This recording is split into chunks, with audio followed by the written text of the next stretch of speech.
ਸਤਿ ਸ਼੍ਰੀ ਅਕਾਲ ਜੀ, ਤੁਸੀਂ ਸੁਣ ਰਹੇ ਹੋ 90.8 ਮੈਗਾਹਰਟਜ਼ FM community radio Guru Nanak Dev engineering college Ludhiana ਤੋਂ ਤੇ ਮੈਂ ਹਾਂ ਜੈਸਮਨ ਗਿੱਲ ਲੈ ਕੇ ਹਾਜ਼ਰ ਹਾਂ ਤੁਹਾਡਾ ਫੇਵਰਿਟ ਪ੍ਰੋਗਰਾਮ ਇੱਕ ਮੁਲਾਕਾਤ। ਕਹਿੰਦੇ ਹਨ ਕਿ information is not knowledge, the only source of knowledge is experience. You need experience to gain wisdom. And talking to a person who have experienced a lot of phases in his life is worth 100 books. So I take pleasure in welcoming Sardar Manjeet Singh ji, who is serving as the Regional Director of Regional Directorate of Skill Development and Entrepreneurship of Punjab and Haryana. We heartily welcome you, sir.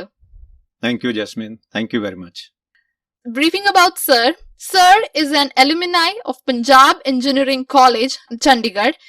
ਉਸ ਤੋਂ ਬਾਅਦ 7 ਸਾਲ ਉਹਨਾਂ ਨੇ government job ਕੀਤੀ। ਉਸ ਤੋਂ ਬਾਅਦ ਉਹਨਾਂ ਨੇ 3 ਸਾਲ ਸਟੇਟਸ ਵਿਖੇ ਬਿਤਾਉਣ ਦਾ ਮੌਕਾ ਮਿਲਿਆ। ਉਸ ਉਪਰੰਤ 1993 ਵਿੱਚ ਹੀ came back and joined as the central assistant director. ਫਿਰ ਪ੍ਰਮੋਸ਼ਨਸ ਦਾ ਸਿਲਸਿਲਾ ਜਾਰੀ ਰਿਹਾ ਤੇ ਹੁਣ ਸਰ ਰੀਜਨਲ ਡਾਇਰੈਕਟਰ RDSDE ਵਜੋਂ ਸੇਵਾਵਾਂ ਨਿਭਾ ਰਹੇ ਹਨ। ਸਰ, ਸਭ ਤੋਂ ਪਹਿਲਾਂ ਅਸੀਂ ਤੁਹਾਡੀ अर्ਲੀ ਐਜੂਕੇਸ਼ਨ ਦੇ ਬਾਰੇ ਜਾਣਨਾ ਚਾਹਾਂਗੇ। ਅਸੀਂ ਦੱਸਿਆ ਪਹਿਲਾਂ ਹੀ ਸਰੋਤਿਆਂ ਨੂੰ ਕਿ ਤੁਸੀਂ ਪੈਕ ਦੇ ਐਲੂਮਨਾਈ ਹੋ। ਅਸੀਂ ਤੁਹਾਡੀ ਪਹਿਲਾਂ ਜਿਹੜੀ अर्ਲੀ ਐਜੂਕੇਸ਼ਨ ਆ ਉਹਦੇ ਬਾਰੇ ਜਾਣਨਾ ਚਾਹਾਂਗੇ। ਜੈਸਮਿਨ, ਬੜਾ ਸੈਂਟੀਮੈਂਟਲ ਕੁਐਸਚਨ ਹੈ ਕਿਉਂਕਿ ਜਦੋਂ ਬੰਦਾ ਪਿਛੋਕੜ ਤੇ ਨਜ਼ਰ ਮਾਰਦਾ ਨਾ ਆਪਣੇ, ਉਹਨੂੰ ਕਿੰਨੀਆਂ ਚੀਜ਼ਾਂ ਯਾਦ ਆਉਂਦੀਆਂ ਤੇ ਪਿਛਲੀ ਜ਼ਿੰਦਗੀ ਜਿਹੜੀ ਹੈ ਉਹ ਇੱਕ ਚਲਚਿੱਤਰ, ਇੱਕ ਫਿਲਮ ਦੀ ਤਰ੍ਹਾਂ ਉਹਦੇ ਮਨ ਦੇ ਵਿੱਚ ਚੱਲਣ ਲੱਗ ਪੈਂਦੀ ਹੈ, ਦਿਮਾਗ 'ਚ ਚੱਲਣ ਲੱਗ ਪੈਂਦੀ ਹੈ। ਜਿੱਦਾਂ ਤੁਸੀਂ ਦੱਸਿਆ, ਮੈਂ ਸੁਣ ਰਿਹਾ ਸੀਗਾ ਕਿ ਜਿੰਨਾ ਮੇਰਾ ਜੌਬ ਪ੍ਰੋਸਪੈਕਟਸ ਹੈ, ਜੌਬ ਪ੍ਰੋਸਪੈਕਟਸ ਮੇਰੇ 83 ਔਨਵਰਡਸ ਸਟਾਰਟ ਹੋਏ ਔਰ 37 ਸਾਲ ਹੋ ਗਏ ਨੇ ਕੰਪਲੀਟ ਕਰ ਲਏ ਨੇ ਜੌਬ ਦੇ। ਮੈਂ 79-83 ਮੇਰੀ ਇੰਜੀਨੀਅਰਿੰਗ ਗ੍ਰੈਜੂਏਸ਼ਨ ਹੋਈ ਸੀਗੀ ਪੈਕ ਚੰਡੀਗੜ੍ਹ ਤੋਂ। ਔਰ ਉਸ ਤੋਂ ਪਹਿਲਾਂ ਜਿੱਦਾਂ ਤੁਸੀਂ ਮੁੱਢਲੀ ਐਜੂਕੇਸ਼ਨ ਬਾਰੇ ਪੁੱਛਿਆ, ਔਰ ਇੱਕ ਚੰਗੀ ਚੀਜ਼ ਵੀ ਕਹਿ ਸਕਦੇ ਹੋ, ਮਾੜੀ ਚੀਜ਼ ਵੀ ਕਹਿ ਸਕਦੇ ਹੋ, ਜੋ ਕਿ ਅੱਜ ਹੋਣੀ ਚਾਹੀਦੀ ਹੈ। ਹਾਂਜੀ। 3 ਸਾਲ ਦੀ ਉਮਰ ਤੋਂ ਬਾਅਦ ਤੱਕ ਜਿੰਨੀਆਂ ਵੀ ਇਨਸੀਡੈਂਟਸ ਹੋਈਆਂ ਉਹ ਮੇਰੇ ਦਿਮਾਗ ਦੇ ਵਿੱਚ ਬਹੁਤ ਹੀ ਜ਼ਿਆਦਾ ਇਲੂਮੀਨੇਟਿਡ ਹੈ। ਮੈਨੂੰ ਯਾਦ ਹੈ ਜੀ, ਮਾਤਾ ਜੀ ਦੀ, ਆਪਣੇ ਮਦਰ ਮੇਰੇ ਬੀਜੀ, ਉਹਨਾਂ ਦੀ ਗੋਦ ਦੇ ਵਿੱਚ ਬੈਠਣ ਤੋਂ ਲੈ ਕੇ ਹੁਣ ਤੱਕ, ਕੱਲ ਤੱਕ ਜਿੰਨੀਆਂ ਵੀ ਇਨਸੀਡੈਂਟ ਉਹ ਮੈਨੂੰ ਯਾਦ ਹੈ। ਮੁੱਢਲੀ ਐਜੂਕੇਸ਼ਨ ਜਿਹੜੀ ਸੀਗੀ ਉਹ ਇੱਕ ਸਾਡੇ ਉੱਥੇ ਹੁਸ਼ਿਆਰਪੁਰ ਦੇ ਵਿੱਚ ਮੇਰਾ ਜਨਮ ਹੋਇਆ ਤੇ ਮੈਂ ਹੁਸ਼ਿਆਰਪੁਰ ਦਾ ਹੀ ਹਾਂ। ਸਾਡੇ ਪੇਰੈਂਟਸ ਦੀ, ਮੇਰੇ ਖਾਸ ਕਰ ਮੇਰੇ ਫਾਦਰ ਦੀ ਇੱਕ ਏਮ ਸੀਗਾ ਕਿ ਬੱਚਾ ਜਿਹੜਾ ਹੈ ਸਾਡਾ, ਮੇਰਾ ਬੇਟਾ ਜਿਹੜਾ ਹੈ, ਉਹ ਚੰਗੇ ਸਕੂਲ 'ਚ ਪੜ੍ਹੇ। ਹੁਸ਼ਿਆਰਪੁਰ ਦੇ ਵਿੱਚ ਇੱਕੋ ਸਕੂਲ ਹੁੰਦਾ ਸੀ, ਉਹਨੂੰ ਮਾਡਲ ਸਕੂਲ ਉਹਨਾਂ ਦਿਨਾਂ 'ਚ ਕਿਹਾ ਜਾਂਦਾ ਸੀ, ਜਿੱਥੇ ਅੰਗਰੇਜ਼ੀ ਪੜ੍ਹਾਈ ਜਾਂਦੀ ਸੀਗੀ। ਠੀਕ ਹੈ ਜੀ। ਉਹਦਾ ਨਾਮ ਸੀ ਵਿਦਿਆ ਮੰਦਿਰ। ਔਰ ਉੱਥੇ ਮੇਰੀ ਐਡਮਿਸ਼ਨ ਕਰਵਾਈ ਔਰ ਨਰਸਰੀ ਤਾਂ ਹੁੰਦੀ ਨਹੀਂ ਸੀਗੀ। ਹਾਂਜੀ। ਔਰ ਮੈਂ 5.5-6 ਸਾਲ ਦਾ ਪਹਿਲੀ ਦੇ ਵਿੱਚ ਲੱਗਾ ਉੱਥੇ, ਫਸਟ ਕਲਾਸ ਦੇ ਵਿੱਚ। ਔਰ ਵਿਦਿਆ ਮੰਦਿਰ ਦੇ ਵਿੱਚ ਫਿਰ ਮੈਂ 6-7 ਸਾਲ ਲਗਾਏ ਨੇ, ਮੁੱਢਲੀ ਐਜੂਕੇਸ਼ਨ ਜਿਹਨੂੰ ਕਹਿੰਦੇ ਆ। ਉਸ ਦੇ ਬਾਅਦ 7th ਦੇ ਵਿੱਚ ਮੈਂ ਉਹ ਸਕੂਲ ਛੱਡ ਕੇ ਤੇ DAV ਸਕੂਲ ਹੁਸ਼ਿਆਰਪੁਰ, ਉਹਦੇ ਵਿੱਚ ਮੂਵ ਹੋਇਆ ਔਰ ਬੇਸ ਬਣ ਚੁੱਕਾ ਸੀਗਾ। ਹਾਂਜੀ। ਹੁਣ ਜਦੋਂ ਬੇਸ ਬਣ ਜਾਂਦਾ ਤਾਂ ਫਿਰ ਨੈਚੁਰਲੀ ਦੂਸਰੇ ਸਕੂਲ ਦੇ ਵਿੱਚ ਤੁਸੀਂ ਆਪਣੇ ਆਪ ਹੀ ਅੱਛੇ ਜਾਂਦੇ ਹੋ। ਅੱਜ ਕੱਲ ਉਹ ਕਨਵੈਂਟ ਸਕੂਲ ਅਸੀਂ ਉਹਨਾਂ ਨੂੰ ਕਹਿੰਦੇ ਆ। ਔਰ DAV ਸਕੂਲ ਦੇ ਵਿੱਚ ਵੀ ਅੱਛਾ ਪਰਫਾਰਮ ਕੀਤਾ ਮੈਂ। 8th ਦੇ ਵਿੱਚ ਇੱਕ ਮੈਰਿਟ ਦਾ ਐਗਜ਼ਾਮ ਹੋਇਆ ਸੀਗਾ। 8th ਮੈਂ ਪਾਸ ਕਰ ਲਿਆ। ਬੜੀ ਮਜ਼ੇ ਦੀ ਗੱਲ ਹੈ, ਮੈਂ ਤੁਹਾਨੂੰ ਸੁਣਾਉਣਾ। ਮੈਂ ਜਦੋਂ 8 ਪਾਸ ਕਰ ਲਿਆ ਤੇ ਇੱਕ ਰਿਲੀਫ ਹੁੰਦਾ। ਅੱਜ ਕੱਲ ਵੀ ਜਦੋਂ ਬੱਚੇ ਆ, ਜਦੋਂ ਇੱਕ ਐਗਜ਼ਾਮ ਦੇ ਦਿੰਦੇ ਆ ਤੇ ਉਹਨਾਂ ਨੂੰ ਹੁੰਦਾ ਵੀ ਚਲੋ ਭਾਈ ਹੁਣ ਰਿਲੈਕਸ ਹੋਈਏ, ਹੁਣ ਆਹ ਕੰਮ ਕਰੀਏ, ਉਹ ਕੰਮ ਕਰੀਏ। ਬਟ ਮੇਰੇ ਉੱਥੇ ਮਾਸਟਰ ਸੀਗੇ, ਉਹਨਾਂ ਦੇ ਮਾਸਟਰ ਕਹਿੰਦੇ ਸੀ, ਇੱਕ ਮਾਸਟਰ ਰਤਨ ਲਾਲ ਸੀ, ਇੱਕ ਮਾਸਟਰ ਹਾਂਡਾ ਸੀਗੇ। ਉਹਨਾਂ ਨੇ ਦੇਖਿਆ ਕਿ ਇਹ ਬੱਚਾ ਥੋੜਾ ਜਿਹਾ ਠੀਕ ਹੈ। ਉਹਨਾਂ ਦਿਨਾਂ ਵਿੱਚ ਮੈਰਿਟ ਦੇ ਪੇਪਰ ਹੋਇਆ ਕਰਦੇ ਸੀਗੇ। ਉਹ ਆ ਕੇ ਉਹਨਾਂ ਨੇ, ਮੇਰੇ ਨਾਨਾ ਜੀ ਵੀ ਉੱਥੇ ਹੁੰਦੇ ਸੀਗੇ ਸਕੂਲ ਦੇ ਵਿੱਚ, ਉਹਨਾਂ ਨੇ ਕਿਹਾ ਵੀ ਆਪਣੇ ਮੁੰਡੇ ਨੂੰ, ਦੋਤਾ ਕਹਿੰਦੇ ਸੀਗੇ ਕਿਉਂਕਿ ਮੈਂ ਨਾਨਕੇ ਰਿਹਾ, ਹੁਸ਼ਿਆਰਪੁਰ ਮੇਰੇ ਨਾਨਕੇ ਸੀਗੇ। ਉਹ ਕਹਿੰਦੇ ਵੀ ਮੁੰਡੇ ਨੂੰ ਮੈਰਿਟ ਦੇ ਪੇਪਰ ਦਵਾ ਦਿਓ। ਉਹ ਮੈਨੂੰ ਜਦੋਂ ਕਿਹਾ, ਮੈਂ ਕਿਹਾ ਯਾਰ ਇਹ ਤਾਂ ਫਿਰ ਦੁਬਾਰਾ ਫਿਰ ਮੈਨੂੰ ਕੋਈ ਐਗਜ਼ਾਮ ਦੇਣੇ ਪੈਣੇ ਆ, ਮਸੀ ਦਾ ਐਗਜ਼ਾਮ ਛੁੱਟਿਆ। ਚਲੋ ਬੇਮਨੇ ਦੇ ਨਾਲ 8ਵੀਂ ਦੇ ਵਿੱਚ ਮੈਂ ਮੈਰਿਟ ਦੇ ਐਗਜ਼ਾਮ ਦਿੱਤੇ ਔਰ ਰੱਬ ਦੀ ਦਇਆ ਰਹੀ ਜੀ, ਮਿਹਨਤ ਨੇ ਰੰਗ ਲਾਇਆ ਔਰ ਮੈਨੂੰ ਮੈਰਿਟ ਦੇ ਵਿੱਚ ਮੇਰਾ ਨੰਬਰ ਆ ਗਿਆ।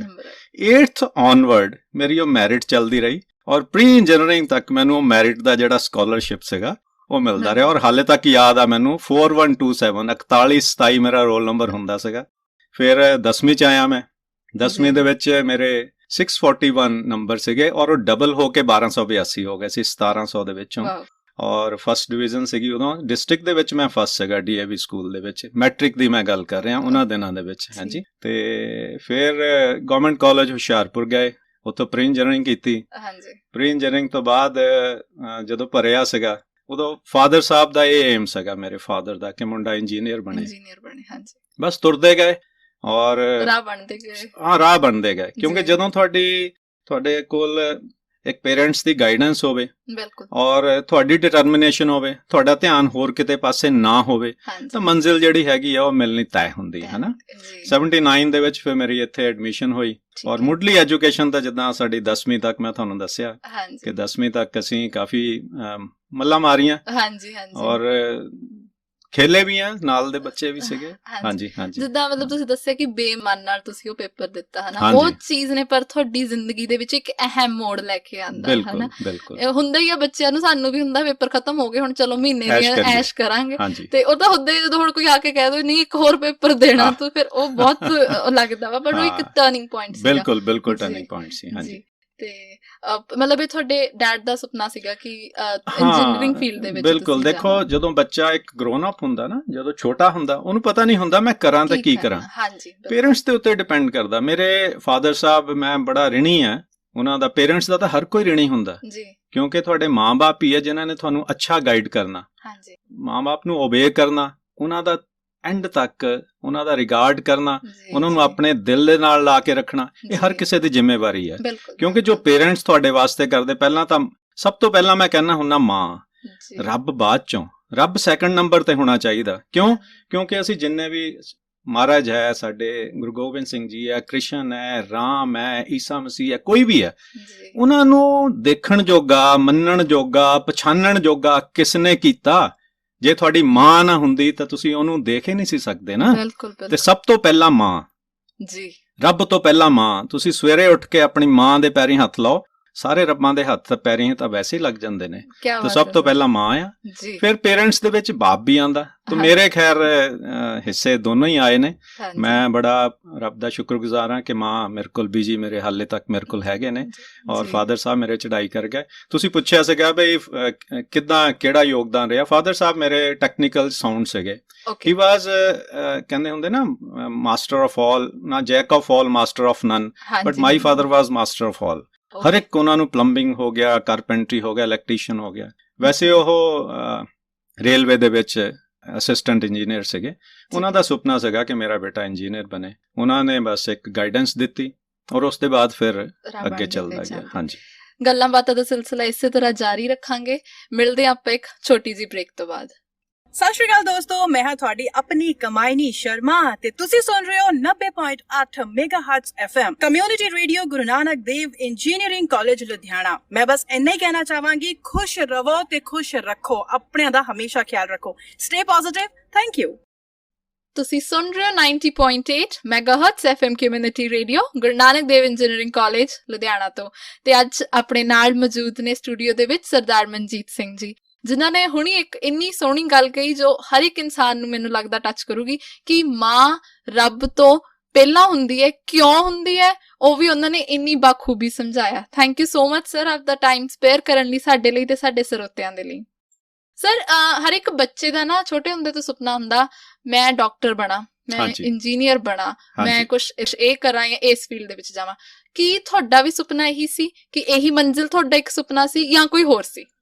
ਜੈਸਮੀਨ, ਜਿੱਦਾਂ ਮੈਂ ਤੁਹਾਨੂੰ ਪਹਿਲਾਂ ਦੱਸਿਆ ਕਿ ਜਦੋਂ ਬੱਚਾ ਗਰੋਨ ਅਪ ਹੁੰਦਾ, ਗਰੋ ਅਪ ਹੁੰਦਾ, ਖਾਸ ਕਰ ਸਾਡੇ ਟਾਈਮ ਦੇ ਉੱਤੇ, ਉਦੋਂ ਇੰਨਾ ਅੱਜ ਕੱਲ ਜੋ ਅਸੀਂ ਕਹਿੰਦੇ ਆ ਸੋਸ਼ਲ ਮੀਡੀਆ ਔਰ ਇਹ, ਸਾਨੂੰ ਤਾਂ ਸੋਸ਼ਲ ਮੀਡੀਆ ਨਹੀਂ ਪਤਾ ਸੀਗਾ ਕੀ ਹੁੰਦਾ ਹੈ ਨਾ। ਸੁਸਾਇਟੀ ਜ਼ਰੂਰ ਪਤਾ ਸੀਗੀ। ਸੁਸਾਇਟੀ ਨੂੰ ਵੀ ਅਸੀਂ ਇੱਕ ਮੁਹੱਲੇ ਨੂੰ ਸੁਸਾਇਟੀ ਕਹਿੰਦੇ ਸੀ ਵੀ ਇਹ ਸੁਸਾਇਟੀ ਹੈਗੀ ਹੈ ਨਾ। ਉਦੋਂ ਇੰਨਾ ਐਕਸਪੋਜ਼ਰ ਨਹੀਂ ਸੀ ਹੁੰਦਾ। ਬੱਚਾ ਜੋ ਮਾਂ ਪਿਓ ਕਹਿ ਦਿੰਦੇ ਸੀਗੇ ਉਹੀ ਬਣ ਜਾਂਦਾ ਸੀਗਾ। ਜਿੱਦਾਂ ਮੈਂ ਦੱਸਿਆ ਫਾਦਰ ਸਾਹਿਬ ਦਾ ਮੇਰੇ ਏਮ ਸੀ, ਉਹਨਾਂ ਨੇ ਕਿਹਾ ਸੀ ਤੂੰ ਇੰਜੀਨੀਅਰ ਬਣਨਾ। ਮੈਨੂੰ ਨਹੀਂ ਪਤਾ ਸੀ ਕੀ ਇੰਜੀਨੀਅਰ ਹੈ, ਬਸ ਇੰਜੀਨੀਅਰ ਬਣਨਾ। ਅੱਗੇ ਰਾਸਤੇ ਜਿਹੜੇ ਸੀਗੇ ਉਹ ਉਦਾਂ ਹੀ ਚੱਲਦੇ ਗਏ। ਲੇਕਿਨ ਜਿੱਦਾਂ ਤੁਸੀਂ ਦੱਸਿਆ ਵੀ ਕੋਈ ਹੋਰ ਵੀ ਏਮ ਸੀਗਾ। ਹੁਣ ਇੱਕ ਨਾ ਆਪਣੇ ਦਿਲ ਦੇ ਵਿੱਚ ਇੱਕ ਲੁਕੀ ਇੱਕ ਭਾਵਨਾ ਜੀ ਰਹਿ ਜਾਂਦੀ ਹੈ, ਅੰਦਰ ਛੁਪੀ ਹੋ ਰਹਿ ਜਾਂਦੀ ਵੀ ਮੈਂ ਤਾਂ ਆਹ ਕਰਨਾ ਸੀ। ਉਹਨਾਂ ਦਿਨਾਂ 'ਚ ਨਾ ਰੇਡੀਓ ਚੱਲਦਾ ਹੁੰਦਾ ਸੀਗਾ, ਆਲ ਇੰਡੀਆ ਰੇਡੀਓ ਦੇ ਉੱਤੇ ਨਾ ਇੱਕ ਉਰਦੂ ਸਰਵਿਸ ਆਉਂਦੀ ਹੁੰਦੀ ਸੀਗੀ। ਔਰ ਮੈਨੂੰ ਯਾਦ ਆ ਇੱਕ ਮਰੀਮ ਬਾਜੀ ਹੁੰਦੇ ਸੀਗੇ, ਜਿਹੜੇ ਕਿ ਉਰਦੂ ਸਰਵਿਸ ਸ਼ਾਮ ਨੂੰ 3:30 ਤੋਂ ਗਾਣੇ ਸਟਾਰਟ ਹੁੰਦੇ ਸੀਗੇ ਔਰ ਉਹ ਗਾਣੇ ਚਲਾਉਂਦੇ ਸੀਗੇ। ਫਿਰ ਸ਼ਾਮ ਨੂੰ ਪੰਜਾਬੀ ਪ੍ਰੋਗਰਾਮ ਆਉਂਦਾ ਸੀਗਾ ਜਲੰਧਰ ਤੋਂ, ਆਲ ਇੰਡੀਆ ਰੇਡੀਓ ਜਲੰਧਰ ਤੋਂ 5:30 ਵਜੇ ਗੁਰਬਾਣੀ ਵਿਚਾਰ ਆਉਂਦਾ ਸੀਗਾ। ਔਰ ਜਦੋਂ ਉਹ ਗਾਣੇ ਚੱਲਦੇ ਸੀਗੇ ਰੇਡੀਓ ਦੇ ਉੱਤੇ ਆਉਂਦਾ ਸੀਗਾ, ਮੇਰੇ ਮਨ ਦੇ ਵਿੱਚ ਇਹ ਸੀਗਾ ਵੀ ਇਹ ਦੇਖੋ ਕਿੱਦਾਂ ਬੋਲਦੇ ਨੇ, ਵੀ ਮੈਂ ਵੀ ਕਦੀ ਉੱਥੇ ਮੈਂ 1-2 ਵਾਰੀ ਚਿੱਠੀਆਂ ਵੀ ਪਾਈਆਂ, ਉੱਥੇ ਬੱਚਿਆਂ ਦਾ ਪ੍ਰੋਗਰਾਮ ਵੀ ਆਉਂਦਾ ਸੀਗਾ, ਚਿੱਠੀ ਵੀ 3-4 ਦਿਨ ਬਾਅਦ ਜਾਣੀ ਸੀ, ਲੇਕਿਨ ਮੇਰਾ ਨਾਮ ਨਹੀਂ ਆਉਂਦਾ ਸੀਗਾ। ਇੱਕ ਅੰਦਰ ਛੁਪੀ ਹੋਈ ਸੀਗੀ ਕਿ ਕਦੀ ਮੈਂ ਵੀ ਏਦਾਂ ਲਾਈਮਲਾਈਟ ਦੇ ਵਿੱਚ ਆਵਾਂ ਔਰ ਮੈਂ ਕਿਤੇ ਜਾ ਕੇ, ਇਹ ਅਪਾਰਟ ਫਰਮ ਸਟੱਡੀਜ਼ ਹੈ, ਸਟੱਡੀ ਤਾਂ ਫਾਦਰ ਸਾਹਿਬ ਨੇ ਕਹਿ ਦਿੱਤਾ ਕੰਨ ਫੜ ਕੇ ਵੀ ਤੂੰ ਭਾਈ ਆਹੀ ਕੰਮ ਕਰਨੇ ਹੈਗੇ ਆ, ਉਧਰਲੇ ਪਾਸੇ ਅਸੀਂ ਚੱਲ ਗਏ। ਲੇਕਿਨ ਦੂਸਰੀ ਜਿਹੜੀ ਚੀਜ਼ ਲੁਕੀ ਹੋ ਸੀਗੀ ਕਿ ਮੈਂ ਸੁਸਾਇਟੀ ਦੇ ਵਿੱਚ ਜਾਵਾਂ ਔਰ ਕੁਝ ਐਦਾਂ ਦੀਆਂ ਗੱਲਾਂ ਕਰਾਂ ਕਿ ਲੋਕ ਮੈਨੂੰ ਸੁਣਨ ਤੇ ਐਪਰੀਸ਼ੀਏਟ ਕਰਨ। ਉਹ ਚੀਜ਼ ਜਿਹੜੀ ਸੀਗੀ, ਫਿਰ ਜਦੋਂ ਇੰਜੀਨੀਅਰਿੰਗ ਕਾਲਜ ਦੇ ਵਿੱਚ ਮੈਂ ਆਇਆ ਉਸ ਤੋਂ ਬਾਅਦ ਫਿਰ ਉਹ ਜਿਹੜੀ ਸੀਗੀ ਰੰਗ ਲੈਣਾ ਉਹਨੇ ਸਟਾਰਟ ਕੀਤਾ।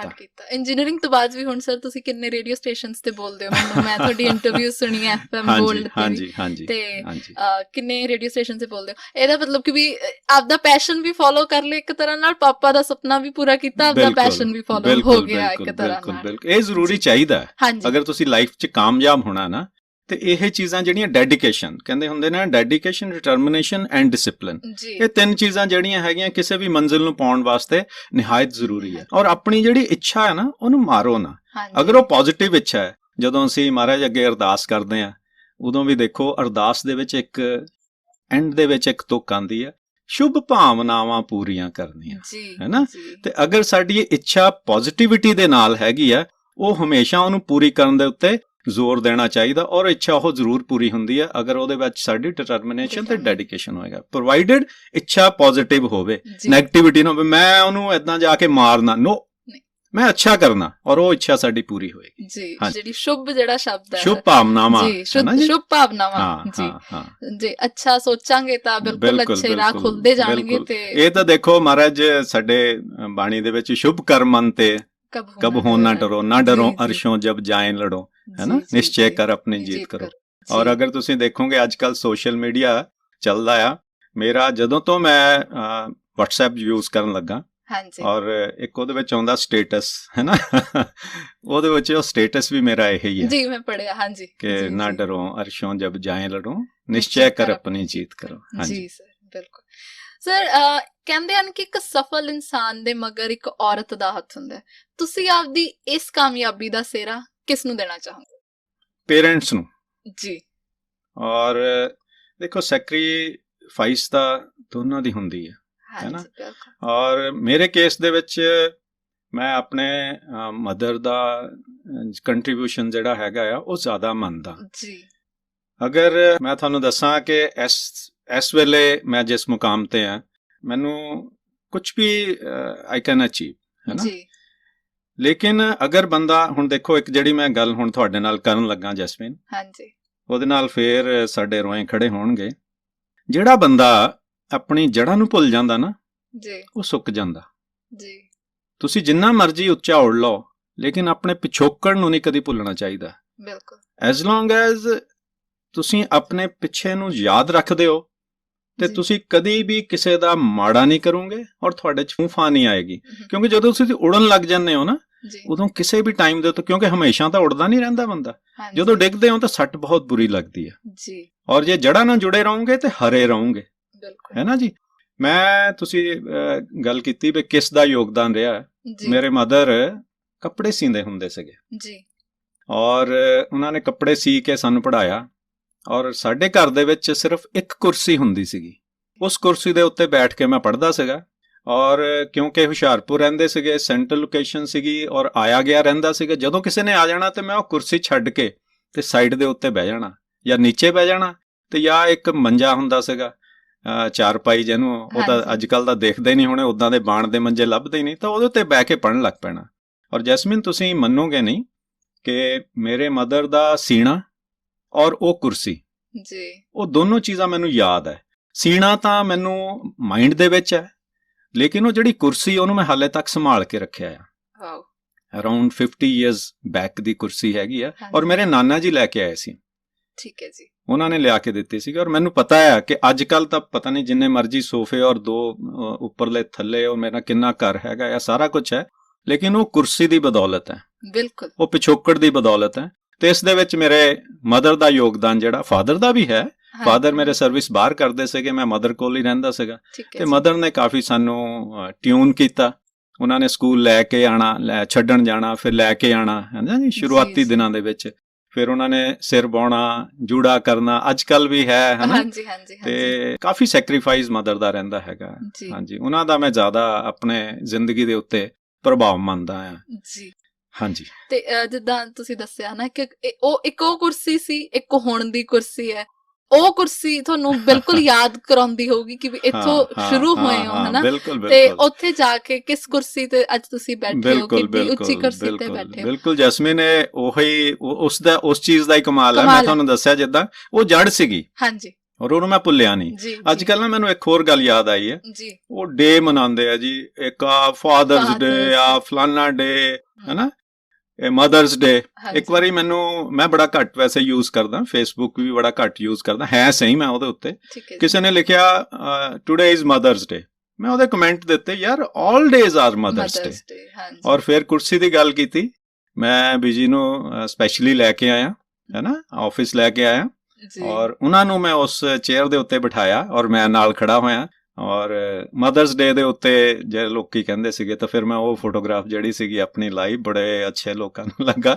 ਔਰ ਇਹ ਕਰਨਾ ਚਾਹੀਦਾ, ਜਿਨ੍ਹਾਂ ਦੀ ਬਦੌਲਤ ਅਸੀਂ ਹੈਗੇ ਆ ਨਾ, ਉਹਨਾਂ ਨੂੰ ਰਿਸਪੈਕਟ ਦੇਣੀ, ਉਹਨਾਂ ਦੀ ਸ਼ਲਾਘਾ ਕਰਨੀ, ਉਹਨਾਂ ਨੂੰ ਪੂਜਣਾ, ਇਹ ਸਾਡਾ ਜਿਹੜਾ ਹੈਗਾ ਨਾ, ਇਹ ਧਰਮ ਹੈ, ਇਹ ਧਰਮ ਬਣਨਾ ਚਾਹੀਦਾ ਸਾਡਾ।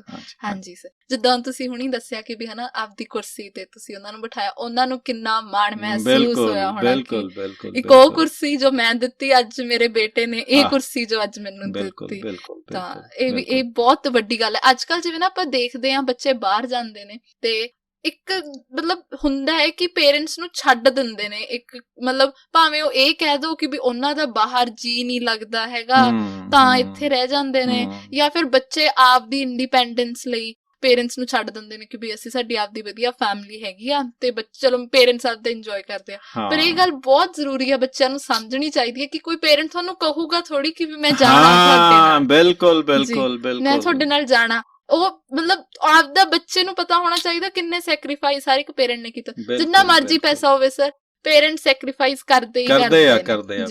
ਪੇਰੈਂਟਸ ਹਮੇਸ਼ਾ ਆਪਣੇ ਬੱਚੇ ਵਾਸਤੇ ਵਧੀਆ ਹੀ ਕਰੂਗੇ। ਇਹ ਬੱਚੇ ਆ ਕਿ ਜਿਹੜੇ ਨਹੀਂ ਫੀਲ ਕਰਦੇ, ਅਸੀਂ ਵੀ ਸੀਗੇ। ਔਰ ਇਹ ਚੀਜ਼ਾਂ ਨਾ, ਮੈਂ ਤੁਹਾਨੂੰ ਦੱਸਾਂ, ਇਹ ਚੀਜ਼ਾਂ ਨਾ ਤੁਹਾਡੇ ਸਾਹਮਣੇ ਆਉਂਦੀਆਂ।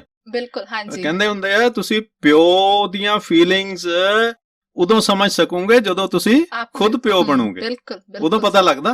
ਹੁਣ ਮੈਨੂੰ ਫਾਦਰ ਸਾਹਿਬ ਦੀਆਂ ਆਪਣੇ ਗੱਲਾਂ ਯਾਦ ਆਉਂਦੀਆਂ ਹੈਗੀਆਂ। ਉਹ ਏਦਾਂ ਕਰਦੇ ਸੀ ਮੇਰੇ, ਜਦੋਂ I have got 2 sons, ਤੇ elder one is in Canada and younger one is with me, ਤੇ ਅੱਜ ਕੱਲ ਮੇਰਾ ਯੰਗਰ ਦੇ ਨਾਲ ਥੋੜਾ ਜਿਹਾ ਮਨਮੁਟਾਵ ਚੱਲ ਰਿਹਾ। ਖੈਰ, ਕਿਉਂਕਿ ਕੋਈ ਵੀ, ਜਿੱਦਾਂ ਮੈਂ ਤੁਹਾਨੂੰ ਦੱਸਿਆ, ਕੋਈ ਵੀ ਪੇਰੈਂਟਸ ਜਿਹੜਾ ਹੈ ਉਹ ਆਪਣੇ ਬੱਚਿਆਂ ਦਾ ਕਦੀ ਵੀ ਬੁਰਾ ਨਹੀਂ ਸੋਚਦਾ, ਤੇ ਬੱਚਿਆਂ ਦੀ ਵੀ ਜ਼ਿੰਮੇਵਾਰੀ ਬਣ ਜਾਂਦੀ ਹੈ ਕਿ ਅਸੀਂ ਉਹਨਾਂ ਦਾ ਇਕੁਅਲ ਖਿਆਲ ਰੱਖੀਏ। ਜਿੱਦਾਂ ਤੁਸੀਂ ਕਿਹਾ, ਜਦੋਂ ਬੱਚੇ ਦੂਰ ਚਲੇ ਜਾਂਦੇ ਹੈਗੇ ਆ, ਹਰ ਇੱਕ ਮਾਂ-ਬਾਪ ਇਹੀ ਸੋਚਦਾ ਕਿ ਇਹ ਮੇਰੇ ਤੋਂ ਬੈਟਰ ਬਣੇ, ਅਰਦਾਸ ਇਹੀ ਕਰਦਾ ਕਿ ਇਹਨਾਂ ਦੇ ਰਾਹਾਂ ਦੇ ਵਿੱਚ ਹਮੇਸ਼ਾ ਹੀ ਖੁਸ਼ੀਆਂ ਰਹਿਣ ਔਰ ਇਹ ਪ੍ਰਫੁੱਲਿਤ ਹੋਣ, ਹੈਨਾ। ਤੇ ਉਹਨਾਂ ਦਾ ਵੀ ਇਹ ਬਣ ਜਾਂਦਾ, ਬੱਚਾ ਚਾਹੇ ਕਿੱਥੇ ਮਰਜ਼ੀ ਰਵੇ, ਉਹ ਇੱਕ ਕਿਸੇ, ਅੱਜ ਕੱਲ ਤਾਂ ਬੜਾ ਅੱਛਾ ਲਿੰਕ ਹੈਗਾ ਆ, ਤੁਸੀਂ ਡੇਲੀ ਫੋਨ ਕਰ ਸਕਦੇ ਹੋ, ਹੈਨਾ, ਵੀਡੀਓ ਨਹੀਂ ਤਾਂ ਆਡੀਓ ਕਾਲ ਕਰ ਸਕਦੇ ਹੋ, ਮੈਸੇਜ ਡ੍ਰੌਪ ਕਰ ਸਕਦੇ ਹੋ। ਮਤਲਬ ਕਿ ਆਪਣੇ ਪੇਰੈਂਟਸ ਦੇ ਨਾਲ ਨਾ ਇਨ ਟੱਚ ਜ਼ਰੂਰ ਰਹੋ, ਪੇਰੈਂਟਸ ਦੇ ਨਾਲ, ਫਰੈਂਡਸ ਦੇ ਨਾਲ, ਸੋਸਾਇਟੀ ਦੇ ਵਿੱਚ ਇਨ ਟੱਚ ਜਿਹੜਾ ਰਹਿਣਾ ਹੈਗਾ ਨਾ, ਉਹ ਆਪਣੇ ਵਾਸਤੇ ਵੀ ਜ਼ਰੂਰੀ ਹੈਗਾ, ਰੂਹ ਦੀ ਖੁਰਾਕ ਹੈ। ਹਾਂਜੀ, ਨਹੀਂ ਅੱਜ ਕੱਲ ਤਾਂ ਮੈਂ ਦੇਖਦੀ ਹੁੰਨੀ ਆ, ਫਾਦਰ ਦੇ ਨਾਲ ਜਦੋਂ ਆਪਾਂ ਗੱਲ ਕਰਦੇ ਆਂ 10 ਸੈਕਿੰਡ 15 ਸੈਕਿੰਡ, ਔਰ ਫਰੈਂਡਸ ਦੇ ਨਾਲ ਘੰਟਾ ਵੀ ਬਿਤਾ ਦਿੰਦੇ ਆ ਜੀ। ਇਹੀ ਗੱਲ ਬੱਚਿਆਂ ਨੂੰ ਸਮਝਣੀ ਚਾਹੀਦੀ ਆ। ਤੇ ਅੱਜ ਦੀ ਇੰਟਰਵਿਊ ਤੋਂ ਸ਼ਾਇਦ ਕਈ ਲੋਕਾਂ ਦੇ ਮਨ ਦੇ ਵਿੱਚ ਇਹ ਗੱਲ ਆਊਗੀ ਕਿ ਆਪਾਂ ਬਾਹਰ ਜਾ ਕੇ ਵੀ ਕਈ ਵਾਰ ਇਹੀ ਹੁੰਦਾ, 10 ਸੈਕਿੰਡ ਫੀਸ ਭਰਨੀ, ਅੱਜ ਇੰਨੀ ਫੀਸ ਆ ਗਈ ਜੀ, ਉਹ ਭਰਦੇ ਹੋ, ਐਂ ਕਰਦੇ ਹੋ, ਠੀਕ ਹੈ। ਉਸ ਤੋਂ ਬਾਅਦ ਠੀਕ ਹੋ, ਠੀਕ ਆ, ਬਸ ਇੰਨੀ ਗੱਲ ਪੁੱਛ ਕੇ ਉਹਨਾਂ ਨੂੰ ਇਹ ਲੱਗਦਾ ਕਿ ਵੀ ਅਸੀਂ ਆਪਦਾ ਫਰਜ਼ ਅਦਾ ਕਰਦਾ। ਫਰਜ਼ ਨਾ ਅਦਾ ਕਰੋ, ਹੈਨਾ, ਫਰਜ਼ ਨਾ ਅਦਾ ਕਰੋ। ਇਹ ਸਮਝੋ, ਜਦੋਂ ਤੁਸੀਂ ਗੱਲ ਕਰਨੀ, ਹੁਣ ਮੈਂ ਬਿਜੀ ਨਾਲ, ਦੇਖੋ, ਇਹ ਕੋਈ ਕਈ ਵਾਰੀ ਏਦਾਂ ਹੁੰਦਾ ਹੈ ਵੀ ਤੁਸੀਂ ਆਪ ਦੇ ਕੰਮਾਂ ਦੇ ਰੁਝੇਵਿਆਂ ਕਰਕੇ ਤੁਸੀਂ ਬਿਜ਼ੀ ਹੋ ਥੋੜਾ ਜਿਹਾ, ਹਨਾ, ਤੇ ਬਿਜੀ ਦਾ ਫੋਨ ਆ ਜਾਂਦਾ ਮੇਰੇ, ਹਨਾ। ਉਹ ਇੱਥੇ ਨਹੀਂ, ਮੇਰੇ ਕੋਲ ਨਹੀਂ ਰਹਿੰਦੇ, ਉਹ ਹੁਸ਼ਿਆਰਪੁਰ ਰਹਿੰਦੇ ਨੇ, ਤੇ ਕਈ ਵਾਰੀ ਮੇਰਾ ਵੀ ਮਨ ਨਹੀਂ ਹੁੰਦਾ, ਹਨਾ, ਮੈਂ ਥੋੜੀ ਜਿਹੀ ਗੱਲ ਕਰਦਾ, ਪਰ ਫਿਰ ਮੈਨੂੰ ਪਤਾ ਲੱਗਦਾ ਹੈ ਕਿ ਮੈਂ ਯਾਰ ਗੱਲ ਥੋੜੀ ਜਿਹੀ ਕੀਤੀ ਹੈਗੀ ਹੈ, ਉਹਨਾਂ ਨੂੰ ਜ਼ਰੂਰੀ ਜ਼ਿਆਦਾ ਗੱਲਾਂ ਕਰਨੀਆਂ। ਜਦੋਂ ਫਿਰ ਉਹ ਪਤਾ ਲੱਗ ਜਾਂਦਾ, ਦੂਸਰੇ ਬੰਦੇ ਨੂੰ ਵੀ ਪਤਾ ਲੱਗ ਜਾਂਦਾ, ਮਦਰ ਨੂੰ ਵੀ ਜਾਂ ਦੂਸਰੇ ਬੰਦੇ ਨੂੰ ਪਤਾ ਲੱਗ ਜਾਂਦਾ ਕਿ ਇਹ ਜਿਹੜਾ ਮੈਨੂੰ ਫੋਨ ਕਰ ਰਿਹਾ ਆ ਇਹ ਠੀਕ ਤਰੀਕੇ ਦੇ ਨਾਲ ਕਰ ਰਿਹਾ, ਅੰਦਰੋਂ ਕਰ ਰਿਹਾ ਜਾਂ ਅਨਮਨੇ ਨਾਲ ਕਰ ਰਿਹਾ। ਤੇ ਜਦੋਂ ਤੁਸੀਂ ਮਨ ਨਾਲ ਕਰਦੇ ਹੋ ਉਦੋਂ ਦੇਖੋ ਵੀ ਕਿੰਨੀਆਂ ਸਾਂਝਾਂ ਪੈਂਦੀਆਂ ਹੈਗੀਆਂ। ਬਿਲਕੁਲ ਬਿਲਕੁਲ ਉਹੀ ਗੱਲ ਹੈ ਨਾ, ਮਦਰ ਦੇ ਨਾਲ ਜਦੋਂ ਆਪਾਂ ਗੱਲ ਕਰਦੇ ਹਾਂ, ਜੇ ਆਪਾਂ ਬਾਹਰਲੇ ਮੁਲਕਾਂ ਦੇ ਵਿੱਚ ਆ ਤਾਂ ਥੋੜੀ ਲੰਬੀ ਗੱਲ ਹੋ ਜਾਂਦੀ, ਕਿਉਂਕਿ ਮਦਰਸ ਨੂੰ ਆਪ ਹੁੰਦਾ ਕਿ ਆਹ ਵੀ ਕਰ ਲਿਆ, ਤੂੰ ਆਹ ਕਰ ਲਿਆ, ਉਹ ਕਰ ਲਿਆ। ਫਾਦਰਸ ਇੰਨੇ ਐਕਸਪ੍ਰੈਸਿਵ ਨਹੀਂ ਹੁੰਦੇ, ਆਪਾਂ ਫਿਰ ਉਨੀ ਕੁ ਗੱਲ ਠੀਕ ਹੋ, ਠੀਕ ਆ, ਉਹ ਕਹਿਣਗੇ ਹਾਂ ਠੀਕ ਆ, ਪਰ ਆਪਾਂ ਨੂੰ ਇਹ ਚੀਜ਼ ਸੋਚਣੀ ਚਾਹੀਦੀ ਹੈ ਕਿ ਉਹਨਾਂ ਦਾ ਵੀ ਮਨ ਹੈ, ਉਹਨਾਂ ਨੂੰ ਵੀ ਜੀ ਕਰਦਾ ਕਿ ਮੈਂ ਵੀ ਆਪਣੇ ਬੱਚੇ ਨਾਲ ਗੱਲ ਕਰਾਂ, ਉਹ ਮੇਰੇ ਤੋਂ ਸਲਾਹਾਂ ਲਵੇ ਕਿ ਵੀ ਮੈਂ ਅੱਗੇ ਕੀ ਕਰਾਂ ਜਾਂ ਕੀ ਨਾ ਕਰਾਂ। ਇੱਕ ਡਾਇਲੌਗ ਜ਼ਰੂਰ ਰਹਿਣਾ ਚਾਹੀਦਾ, ਡਾਇਲੌਗ ਜ਼ਰੂਰ ਰਹਿਣਾ ਚਾਹੀਦਾ। ਇੱਕ ਤਾਰ ਜਿਹੜੀ ਹੈਗੀ ਆ ਨਾ ਉਹ ਆਪਸੀ ਬੰਨੀ ਰਹਿਣੀ ਚਾਹੀਦੀ ਹੈ ਆਪਸ ਦੇ ਵਿੱਚ। ਸੋਸ਼ਲ ਮੀਡੀਆ ਨੇ ਤਾਂ ਇੰਨਾ ਸੌਖਾ ਕਰਤਾ, ਸੋਸ਼ਲ ਮੀਡੀਆ ਕਿ ਇੰਟਰਨੈਟ ਨੇ ਇੰਨਾ ਸੌਖਾ ਕੀਤਾ ਹੋਇਆ, ਤੁਸੀਂ ਰੋਜ਼ ਜਿੰਨਾ ਮਰਜ਼ੀ ਟਾਈਮ ਕਾਲ ਕਰ ਸਕਦੇ ਹੋ, ਜਦੋਂ ਫ੍ਰੀ ਟਾਈਮ ਹੋਵੇ ਤਾਂ। ਆਪਦੀ ਫੈਮਿਲੀ ਵੀ ਜ਼ਰੂਰੀ ਆ, ਪਰ ਪੇਰੈਂਟਸ ਵੀ ਉਨੇ ਜ਼ਰੂਰੀ, ਉਹਨਾਂ ਨੂੰ ਛੱਡਣਾ ਨਹੀਂ ਚਾਹੀਦਾ ਹੈਗਾ। ਬਿਲਕੁਲ ਤਰੱਕੀਆਂ ਕਰਨ ਬਾਹਰ ਜਾ ਕੇ, ਪਰ ਪਿਛੋਕੜ ਨੂੰ ਨਾ ਭੁੱਲਣ। ਜਿਵੇਂ ਤੁਸੀਂ ਕੁਰਸੀ ਰੱਖੀ ਹੋਈ ਆ, ਐਟਲੀਸਟ ਉਹਦੇ ਪੇਰੈਂਟਸ ਨੂੰ ਕਾਲ ਕਰਕੇ ਜ਼ਰੂਰ ਉਹਨਾਂ ਦਾ ਹਾਲ ਚਾਲ ਪੁੱਛ ਕੇ ਪੂਰੇ ਵਧੀਆ ਤਰ੍ਹਾਂ, ਮਤਲਬ ਪੂਰੇ ਮਨ ਦੇ ਨਾਲ ਗੱਲ ਕਰਨ ਉਹਨਾਂ ਦੇ ਨਾਲ। ਸਰ ਤੁਸੀਂ ਦੱਸਿਆ ਕਿ ਤੁਹਾਡੇ 2 ਬੇਟੇ ਨੇ, ਤੇ ਇਹ ਆਮ ਦੇਖਿਆ ਜਾਂਦਾ ਹੈ ਕਿ ਮਿਨਿਸਟਰ ਦਾ ਬੇਟਾ ਮਿਨਿਸਟਰ ਬਣੂਗਾ, ਠੀਕ ਹੈ, ਅਫਸਰ ਦਾ ਬੇਟਾ ਅਫਸਰ ਬਣੂਗਾ, ਟੀਚਰ ਦਾ ਬੇਟਾ ਪਰ ਕਦੇ ਟੀਚਰ ਨਹੀਂ ਬਣਨਾ ਚਾਹੂਗਾ। ਤੇ ਤੁਹਾਡੇ ਬੱਚਿਆਂ ਨੇ ਤੁਹਾਨੂੰ ਸਰਪਾਸ ਕਰ ਲਿਆ ਹੈ ਜਾਂ ਹਲੇ ਸਫ਼ਰ ਜਾਰੀ ਹੈ? ਦੇਖੋ, ਜਿਹੜਾ ਕੋਈ ਜਿੱਦਾਂ ਹੁਣ ਡਾਕਟਰ ਹੈ ਜੀ, ਉਹਦੀ ਅੰਦਰੋਂ ਖੁਆਇਸ਼ ਜ਼ਰੂਰ ਹੁੰਦੀ ਹੈ, ਹਾਲਾਂਕਿ ਉਹਨੂੰ ਉਹਦੀਆਂ ਨੈਗੇਟਿਵਿਟੀਜ਼ ਵੀ ਪਤਾ ਹੁੰਦੀਆਂ ਵੀ ਡਾਕਟਰ ਦੇ ਖਿੱਤੇ ਦੀਆਂ ਕੀ ਬੁਰਾਈਆਂ ਨੇ। ਹਾਂਜੀ, ਲੇਕਿਨ ਉਹ ਜਦੋਂ ਡਾਕਟਰ ਬਣਿਆ ਜੀ, ਉਦੋਂ ਤੋਂ ਲੈ ਕੇ ਉਹਦੇ ਬਾਅਦ ਤੱਕ ਉਹਨੂੰ ਉਸ ਫੀਲਡ ਦਾ ਹੀ ਗਿਆਨ ਹੈ, ਉਹਨੂੰ ਦੂਸਰੇ ਪਾਸੇ ਦਾ ਗਿਆਨ ਘੱਟ ਹੈ। ਔਰ ਇਸ ਕਰਕੇ ਵੀ ਉਹ ਐਡਵਾਈਜ਼ ਕਰਦਾ ਕਿ ਮੇਰੇ ਬੱਚੇ ਵੀ ਉਹੀ ਬਣਨ। ਮੈਂ ਇੰਜੀਨੀਅਰਿੰਗ ਦੇ ਵਿੱਚ ਸੀਗਾ, ਮੈਂ ਨਾਨ ਮੈਡੀਕਲ ਦੇ ਵਿੱਚ ਆਇਆ, ਮੈਂ ਉਸ ਫੀਲਡ ਦੇ ਵਿੱਚ ਹੀ ਰਿਹਾ, ਮੈਂ ਸੋਚਿਆ ਕਿ ਮੇਰੇ ਬੱਚੇ ਵੀ ਉੱਥੇ ਰਹਿਣ। ਉਹਨੇ ਬੜਾ, ਤੁਸੀਂ ਜੈਸਮੀਨ ਬੜਾ ਵਧੀਆ ਜਿਹਾ ਕੁਐਸਚਨ ਇਹ ਪੁੱਛਿਆ। ਮੇਰੇ ਬੱਚਿਆਂ ਨੂੰ ਮੈਂ ਮੋਟੀਵੇਟ ਕੀਤਾ ਸੀਗਾ ਵੀ ਤੁਸੀਂ ਭਾਈ ਨਾਨ ਮੈਡੀਕਲ ਲੈ ਕੇ ਔਰ ਇਸ ਸਾਈਡ ਤੇ ਚਲੇ ਜਾਓ, ਕਿਉਂਕਿ ਮੈਨੂੰ ਆਰਟਸ ਬਾਰੇ ਬਿਲਕੁਲ ਹੀ ਨੌਲੇਜ ਨਹੀਂ ਸੀਗੀ। ਲੇਕਿਨ ਬੱਚੇ ਉਧਰ ਨਹੀਂ ਗਏ, ਠੀਕ ਹੈ, ਉਹਨਾਂ ਨੂੰ ਅਵੇਅਰਨੈਸ ਸੀਗੀ, ਚਲੋ ਇਹ ਵੀ ਠੀਕ ਹੈ, ਅਵੇਅਰਨੈਸ ਸੀਗੀ, ਉਹਨਾਂ ਨੇ ਆਪਣਾ ਫੀਲਡ ਜਿਹੜਾ ਸੀ ਅੱਡ ਤੋਂ ਚੂਜ਼ ਕੀਤਾ ਜੀ। ਔਰ ਆਰਟਸ ਦੇ ਵਿੱਚ ਵੀ ਬਹੁਤ ਚੀਜ਼ਾਂ ਹੈਗੀਆਂ, ਹਾਂਜੀ ਬਿਲਕੁਲ, ਹੈ ਨਾ, ਜਰਨਲਿਜ਼ਮ ਹੈ, ਕ੍ਰਿਮਨੋਲੋਜੀ ਹੈ, ਪਤਾ ਨਹੀਂ ਕੀ ਕੀ ਹੈ, ਵਟ ਨਾਟ, ਉਹਦੇ ਵਿੱਚ ਵੀ ਤੁਸੀਂ ਐਕਸਲ ਕਰ ਸਕਦੇ ਹੋ, ਹੈ ਨਾ। ਤੇ ਉਹਨਾਂ ਨੇ ਮੈਨੂੰ ਸਰਪਾਸ ਇਨ ਦਾ ਸੈਂਸ ਕਿ ਮੇਰੇ ਫੀਲਡ ਤੋਂ ਡਿਵੀਏਟ ਕਰਕੇ ਉਹ ਦੂਸਰੀ ਸਾਈਡ ਜਾ ਰਹੇ ਨੇ, ਐਂਡ ਥੈਂਕਸ ਟੂ them। ਔਰ ਮੈਂ ਜਿੱਦਾਂ ਪਹਿਲਾਂ ਦੱਸਿਆ ਵੀ ਅਗਰ ਤੁਹਾਡੀ ਡੈਡੀਕੇਸ਼ਨ ਹੈ, so that could B any field ਜੀ, ਡੈਡੀਕੇਸ਼ਨ ਹੈਗੀ ਆ ਔਰ ਸਾਡੀ ਸੋਚ ਅੱਛੀ ਹੈਗੀ ਹੈ ਤੇ ਅਸੀਂ ਉਸ ਫੀਲਡ ਦੇ ਵਿੱਚ ਵੀ ਐਕਸਲ ਹੋਵਾਂਗੇ। ਬਿਲਕੁਲ, ਹਾਂਜੀ।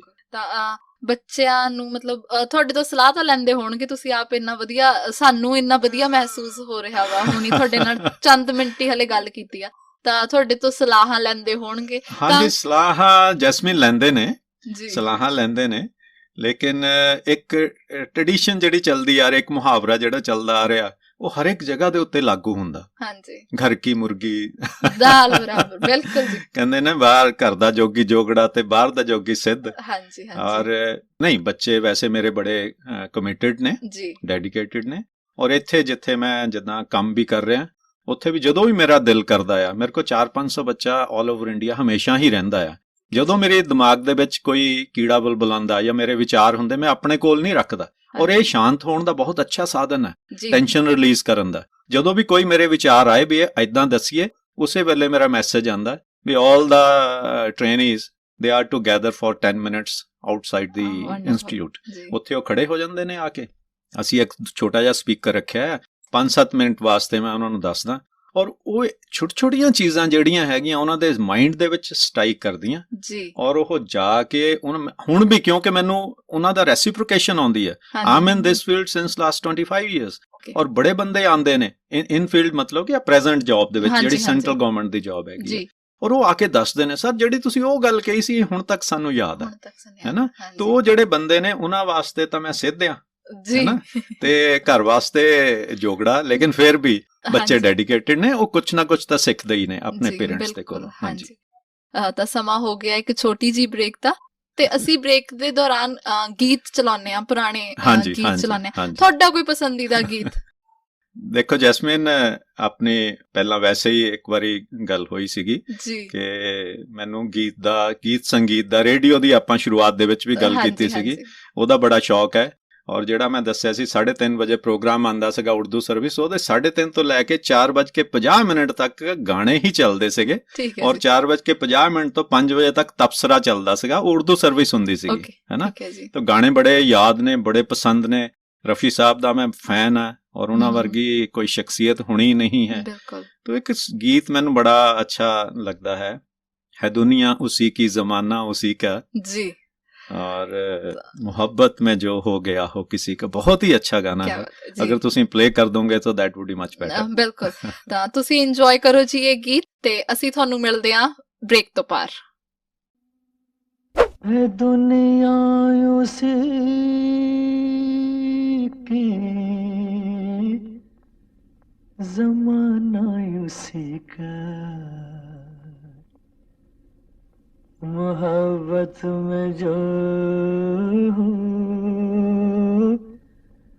गया हो किसी का, है दुनिया उसी की ज़माना उसी का, मोहब्बत में जो गया हो किसी का।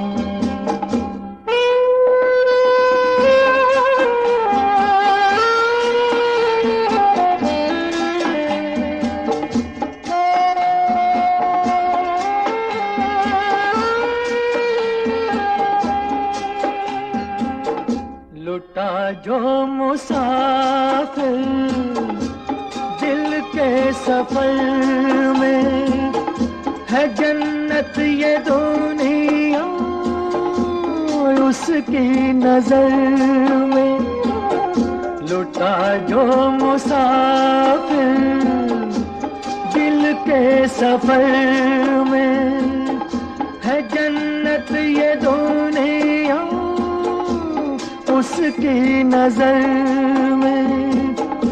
उसी ने है लूटा मजा जिंदगी का, मोहब्बत में जो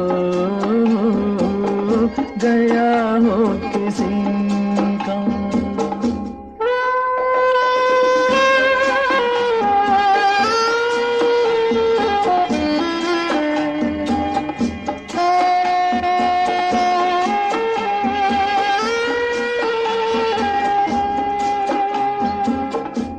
सजदे के बाद हर वो दीवाना के जो बन गया हो तस्वीर जाना, है सजदे के बाद हर वो दीवाना के जो बन गया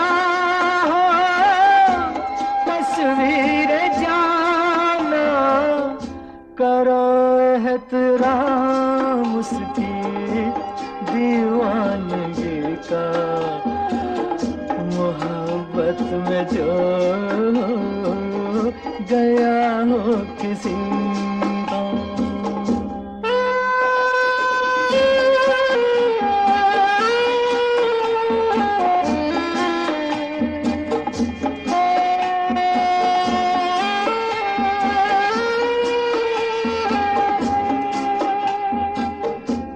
बर्बाद होना जिसकी अदा हो, दर्द मोहब्बत जिसकी दवा हो।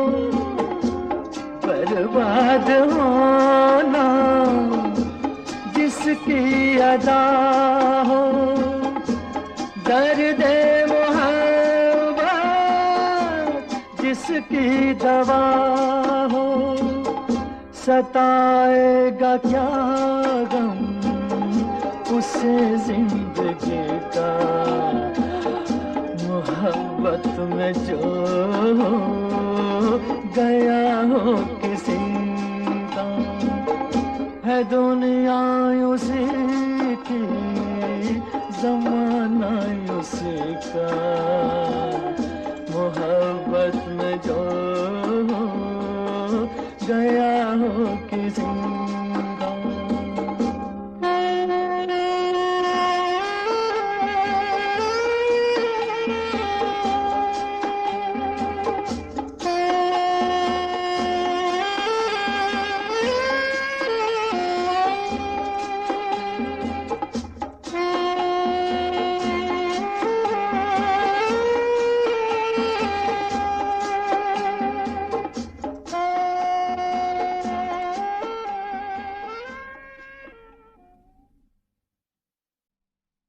ਗੱਲਾਂ ਬਾਤਾਂ ਦਾ ਸਿਲਸਿਲਾ ਜਾਰੀ ਸੀ ਸਰਦਾਰ ਮਨਜੀਤ ਜੀ ਦੇ ਨਾਲ, ਜਿਨ੍ਹਾਂ ਨੇ ਸਾਨੂੰ ਬਹੁਤ ਕੁਝ ਦੱਸਿਆ, ਬਹੁਤ ਕੁਝ ਸਿਖਾਇਆ, ਕਈ ਨਵੀਆਂ ਗੱਲਾਂ ਪਤਾ ਲੱਗੀਆਂ, ਕਈ ਗੱਲਾਂ ਨਾਲ ਸਾਡੇ ਆਪਦੇ ਦਿਲ ਦੇ ਜੋ ਕਹਿੰਦੇ ਹੁੰਦੇ ਨੇ ਨਾ ਕਿ ਵੀ ਦਿਲ 'ਚ ਛਪ ਗਈਆਂ, ਤਾਂ ਕਈ ਗੱਲਾਂ ਉਹੋ ਜਿਹੀਆਂ ਨੇ ਜੋ ਸੱਚੀ ਦਿਲ 'ਚ ਛਪ ਚੁੱਕੀਆਂ ਨੇ।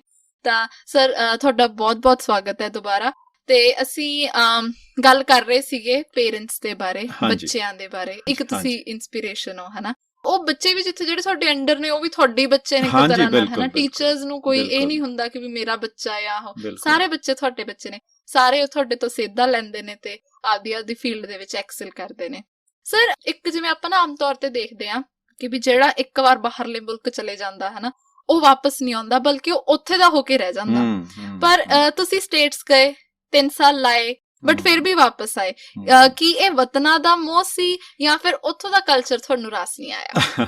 ਜੈਸਮੀਨ, ਇਹਦੇ ਵਿੱਚ ਦੋਨੋਂ ਚੀਜ਼ਾਂ ਮੈਟਰ ਕਰਦੀਆਂ ਜੀ। ਕੁਝ ਤਾਂ ਕਹਿੰਦੇ ਹੁੰਦੇ ਆ ਕਿ when you need to cross the river, ਹਾਂਜੀ, ਹੈ ਨਾ, you will have to burn the boats ਜੀ। ਜਦੋਂ ਤੁਸੀਂ ਇੱਕ ਕਿਸ਼ਤੀ ਦੇ ਸਵਾਰ ਹੋ ਕੇ ਨਦੀ ਦੇ ਦੂਸਰੇ ਕਿਨਾਰੇ ਚਲੇ ਗਏ ਹੋ ਤਾਂ ਕਿਸ਼ਤੀ ਨੂੰ ਜਲਾ ਦਿਓ। ਜਿੰਨੀ ਦੇਰ ਤੱਕ ਉਹ ਕਿਸ਼ਤੀ ਉੱਥੇ ਕਿਨਾਰੇ ਤੇ ਖੜੀ ਰਹੇਗੀ ਨਾ, ਤੁਹਾਡਾ ਹਮੇਸ਼ਾ ਹੀ ਜੀ ਕਰਦਾ ਰਹੇਗਾ ਕਿ ਇਹ ਕਿਸ਼ਤੀ ਦੇ ਵਿੱਚ ਬਹਿ ਕੇ ਮੈਂ ਦੂਸਰੇ ਉਧਰਲੇ ਕੰਢੇ ਚਲੇ ਜਾਵਾਂ, ਹੈ ਨਾ। ਤੋ ਇੱਕ ਜਦੋਂ ਮੈਂ ਗਿਆ, ਔਰ ਮੈਂ ਤੁਹਾਨੂੰ ਦੱਸਾਂ ਕਿ ਅਗਰ ਤੁਸੀਂ ਮੇਰਾ ਪਰਸਨਲ ਐਕਸਪੀਰੀਅੰਸ ਦੇਖੋ, ਸਿਸਟਮ ਵੀ ਹੈ। ਮੈਂ ਕਿਸੇ ਵੀ ਕੰਟਰੀ ਨੂੰ ਕਹਿੰਦੇ ਹੁੰਦੇ ਜਿਹੜਾ ਮੁਲਕ ਦਾ ਖਾਈਏ ਉਹਦਾ ਬੁਰਾ ਨਹੀਂ ਮੰਗੀਦਾ, ਹਾਂਜੀ। ਤੇ ਆਪਣੇ ਕ੍ਰਿਟਿਸਾਈਜ਼ ਨਹੀਂ ਕਰਦਾ, ਲੇਕਿਨ ਇਹ ਬੜਾ ਫੈਕਟ ਜਿਹਾ ਹੈ। Population could be the one of the main cause ਕਿ ਸਿਸਟਮ ਕਿਤੇ ਲੈਕਿੰਗ ਹੈ ਸਾਡੇ ਇੱਥੇ, ਹੈ ਨਾ। ਔਰ ਦੂਸਰੇ ਜਿਹੜੇ ਮੁਲਕ ਨੇ ਉਹਦੇ ਵਿੱਚ ਸਿਸਟਮ ਇੱਕ ਬਣਿਆ ਹੋਇਆ। ਜਦੋਂ ਤੁਸੀਂ ਬਾਹਰਲੇ ਮੁਲਕ, ਜਦੋਂ ਮੈਂ ਗਿਆ ਸੀਗਾ, ਔਰ ਮੈਂ ਕੁਝ ਬੜੇ ਖੁਸ਼ਕਿਸਮਤ ਬੰਦਿਆਂ ਦੇ ਵਿੱਚੋਂ ਆ ਜੀ, ਔਰ ਜਿਹਨੇ ਹਮੇਸ਼ਾ ਹੀ ਡਿਨਾਈ ਕੀਤਾ। ਕੈਨ ਯੂ ਬਿਲੀਵ ਕਿ ਮੈਨੂੰ ਕੈਨੇਡਾ ਦੀ ਇਮੀਗ੍ਰੇਸ਼ਨ ਜਿਹੜੀ ਸੀਗੀ 7 ਮਹੀਨਿਆਂ ਦੇ ਵਿੱਚ ਹੀ 2001 ਚ ਮਿਲ ਗਈ ਸੀਗੀ। ਮੈਂ ਨਹੀਂ ਗਿਆ, ਔਰ ਮੇਰੇ ਇਸ ਵੇਲੇ ਪਾਸਪੋਰਟ ਦੇ ਉੱਤੇ ਸਟੈਂਪ ਲੱਗੀ ਹੋਇਆ। 2 ਵਾਰੀ ਮੈਂ ਪਰਮਾਨੈਂਟ ਇਮੀਗ੍ਰੇਸ਼ਨ ਨੂੰ ਰਿਫਿਊਜ਼ ਕਰ ਦਿੱਤਾ। ਉਹਨਾਂ ਦਾ ਆਇਆ ਫੋਨ ਮੈਨੂੰ 2001 ਦੇ ਵਿੱਚ ਕਿ ਤੁਸੀਂ ਜੀ ਤੁਹਾਨੂੰ ਵੀਜ਼ਾ ਮਿਲ ਗਿਆ and you kindly move of. ਤੇ ਮੈਂ ਕਿਹਾ ਭਾਈ 15 ਦਿਨ ਦਾ ਟਾਈਮ ਸੀਗਾ। ਮੈਂ ਕਿਹਾ ਜੀ ਮੇਰੇ ਕੋਲ ਤਾਂ 15 ਦਿਨ ਵਿੱਚ ਤਾਂ ਨਹੀਂ, ਆਈ ਕਾਂਟ ਮੂਵ। ਹਾਂਜੀ ਹਾਂਜੀ। ਕਹਿੰਦੇ ਫਿਰ ਦੱਸੋ ਕੀ ਕਰੀਏ? ਮੈਂ ਕਿਹਾ ਕੈਂਸਲ ਕਰ ਦਿਓ। And there was a pin drop silence. I mean the embassy person was calling me on the phone. ਇਹ 2001 ਦੀ ਗੱਲ ਹੈ। ਮੈਂ ਕਿਹਾ ਕੈਂਸਲ ਕਰ ਦਿਓ।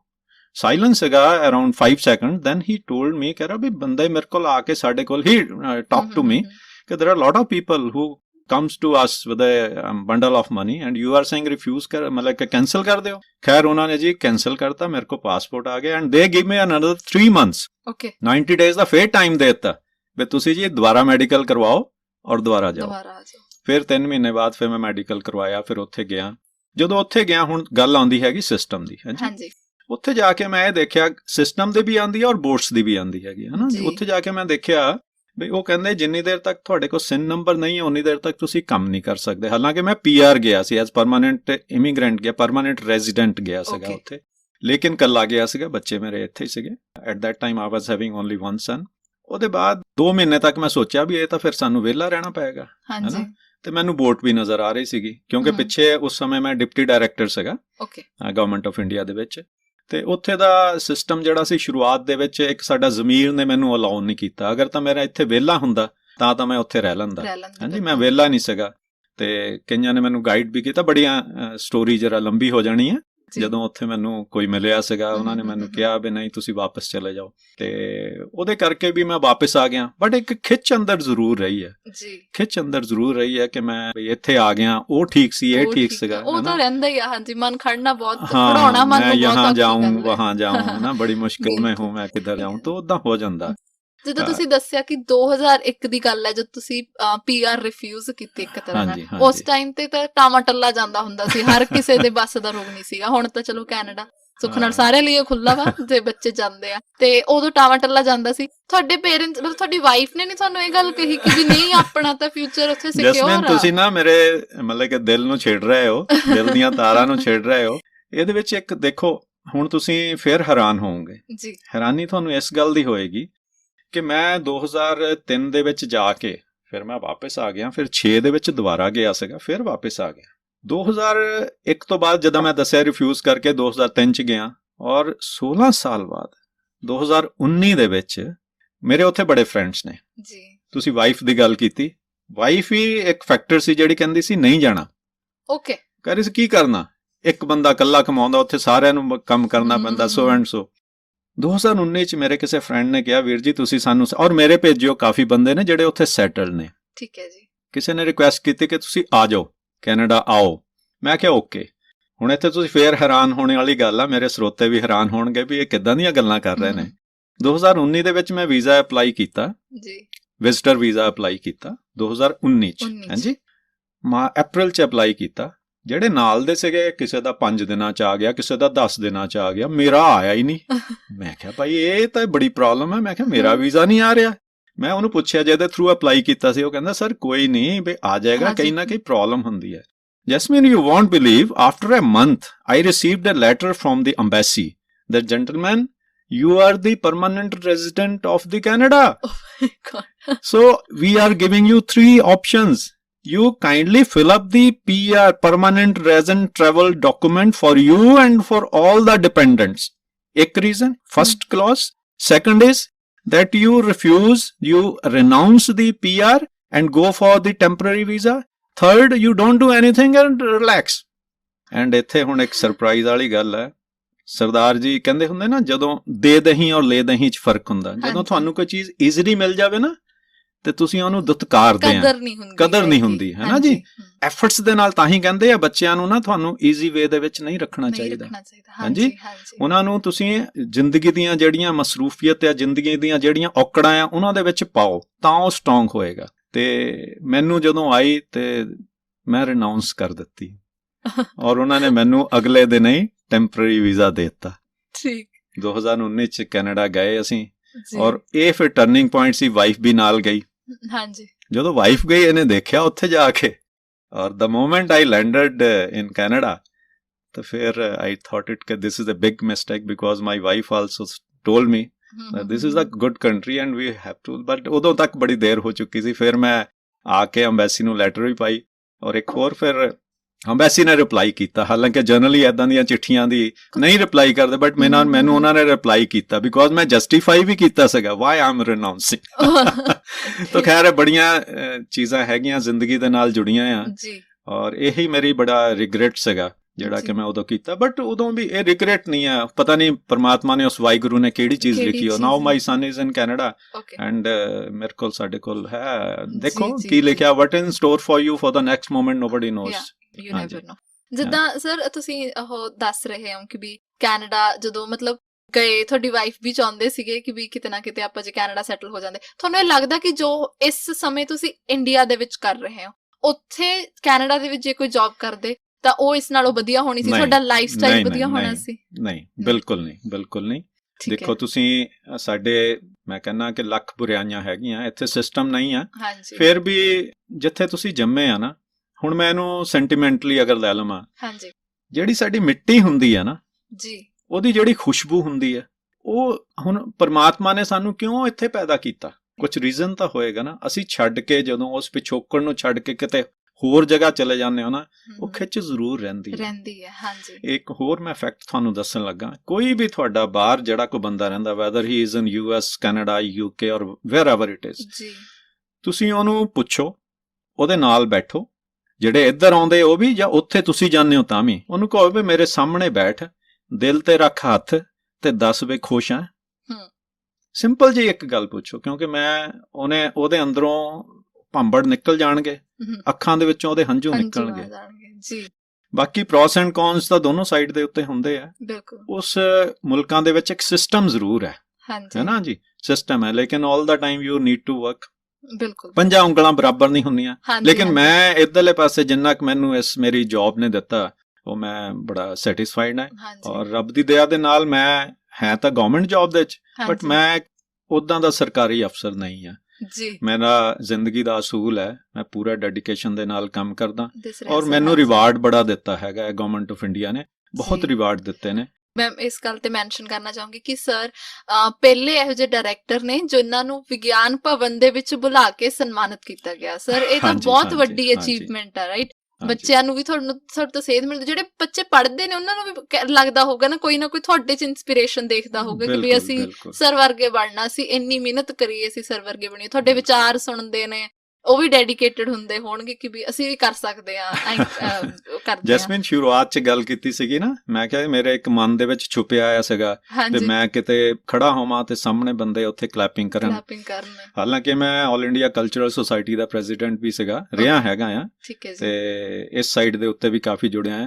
ਉਸ ਟਾਈਮ ਦੇ ਉੱਤੇ ਜਦੋਂ ਮੈਂ ਵਿਗਿਆਨ ਭਵਨ ਗਿਆ ਸੀਗਾ ਤੇ ਉਸ ਦਿਨ ਵੀ ਸਾਹਮਣੇ ਕਾਫੀ ਬੰਦੇ, 2000 ਦਾ ਇਕੱਠ ਸੀਗਾ। ਪਹਿਲੀ ਗੱਲ ਤਾਂ ਉੱਥੇ ਜਾਣਾ ਹੀ ਇੱਕ ਮੱਕਾ ਹੈ, ਉਹ ਕਿਸੇ ਵੀ ਸਰਕਾਰੀ ਅਫਸਰ ਵਾਸਤੇ ਵਿਗਿਆਨ ਭਵਨ ਇੱਕ ਮੱਕਾ ਹੈ ਜੀ।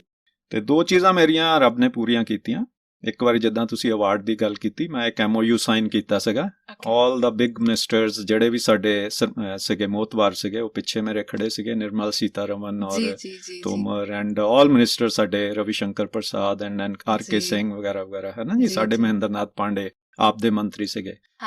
ਸਾਹਮਣੇ ਕਰਾਊਡ ਸੀਗੀ ਕਾਫੀ, ਹੈ ਨਾ, ਉਹਨਾਂ ਨੇ ਐਪਰੀਸ਼ੀਏਟ ਕੀਤਾ, ਕੈਮਰੇ ਵਾਲੇ ਫਲਾਨਾ, ਚਲੋ ਖੈਰ ਉਹ ਲਾਈਫ ਟਾਈਮ ਅਚੀਵਮੈਂਟ ਸੀਗੀ।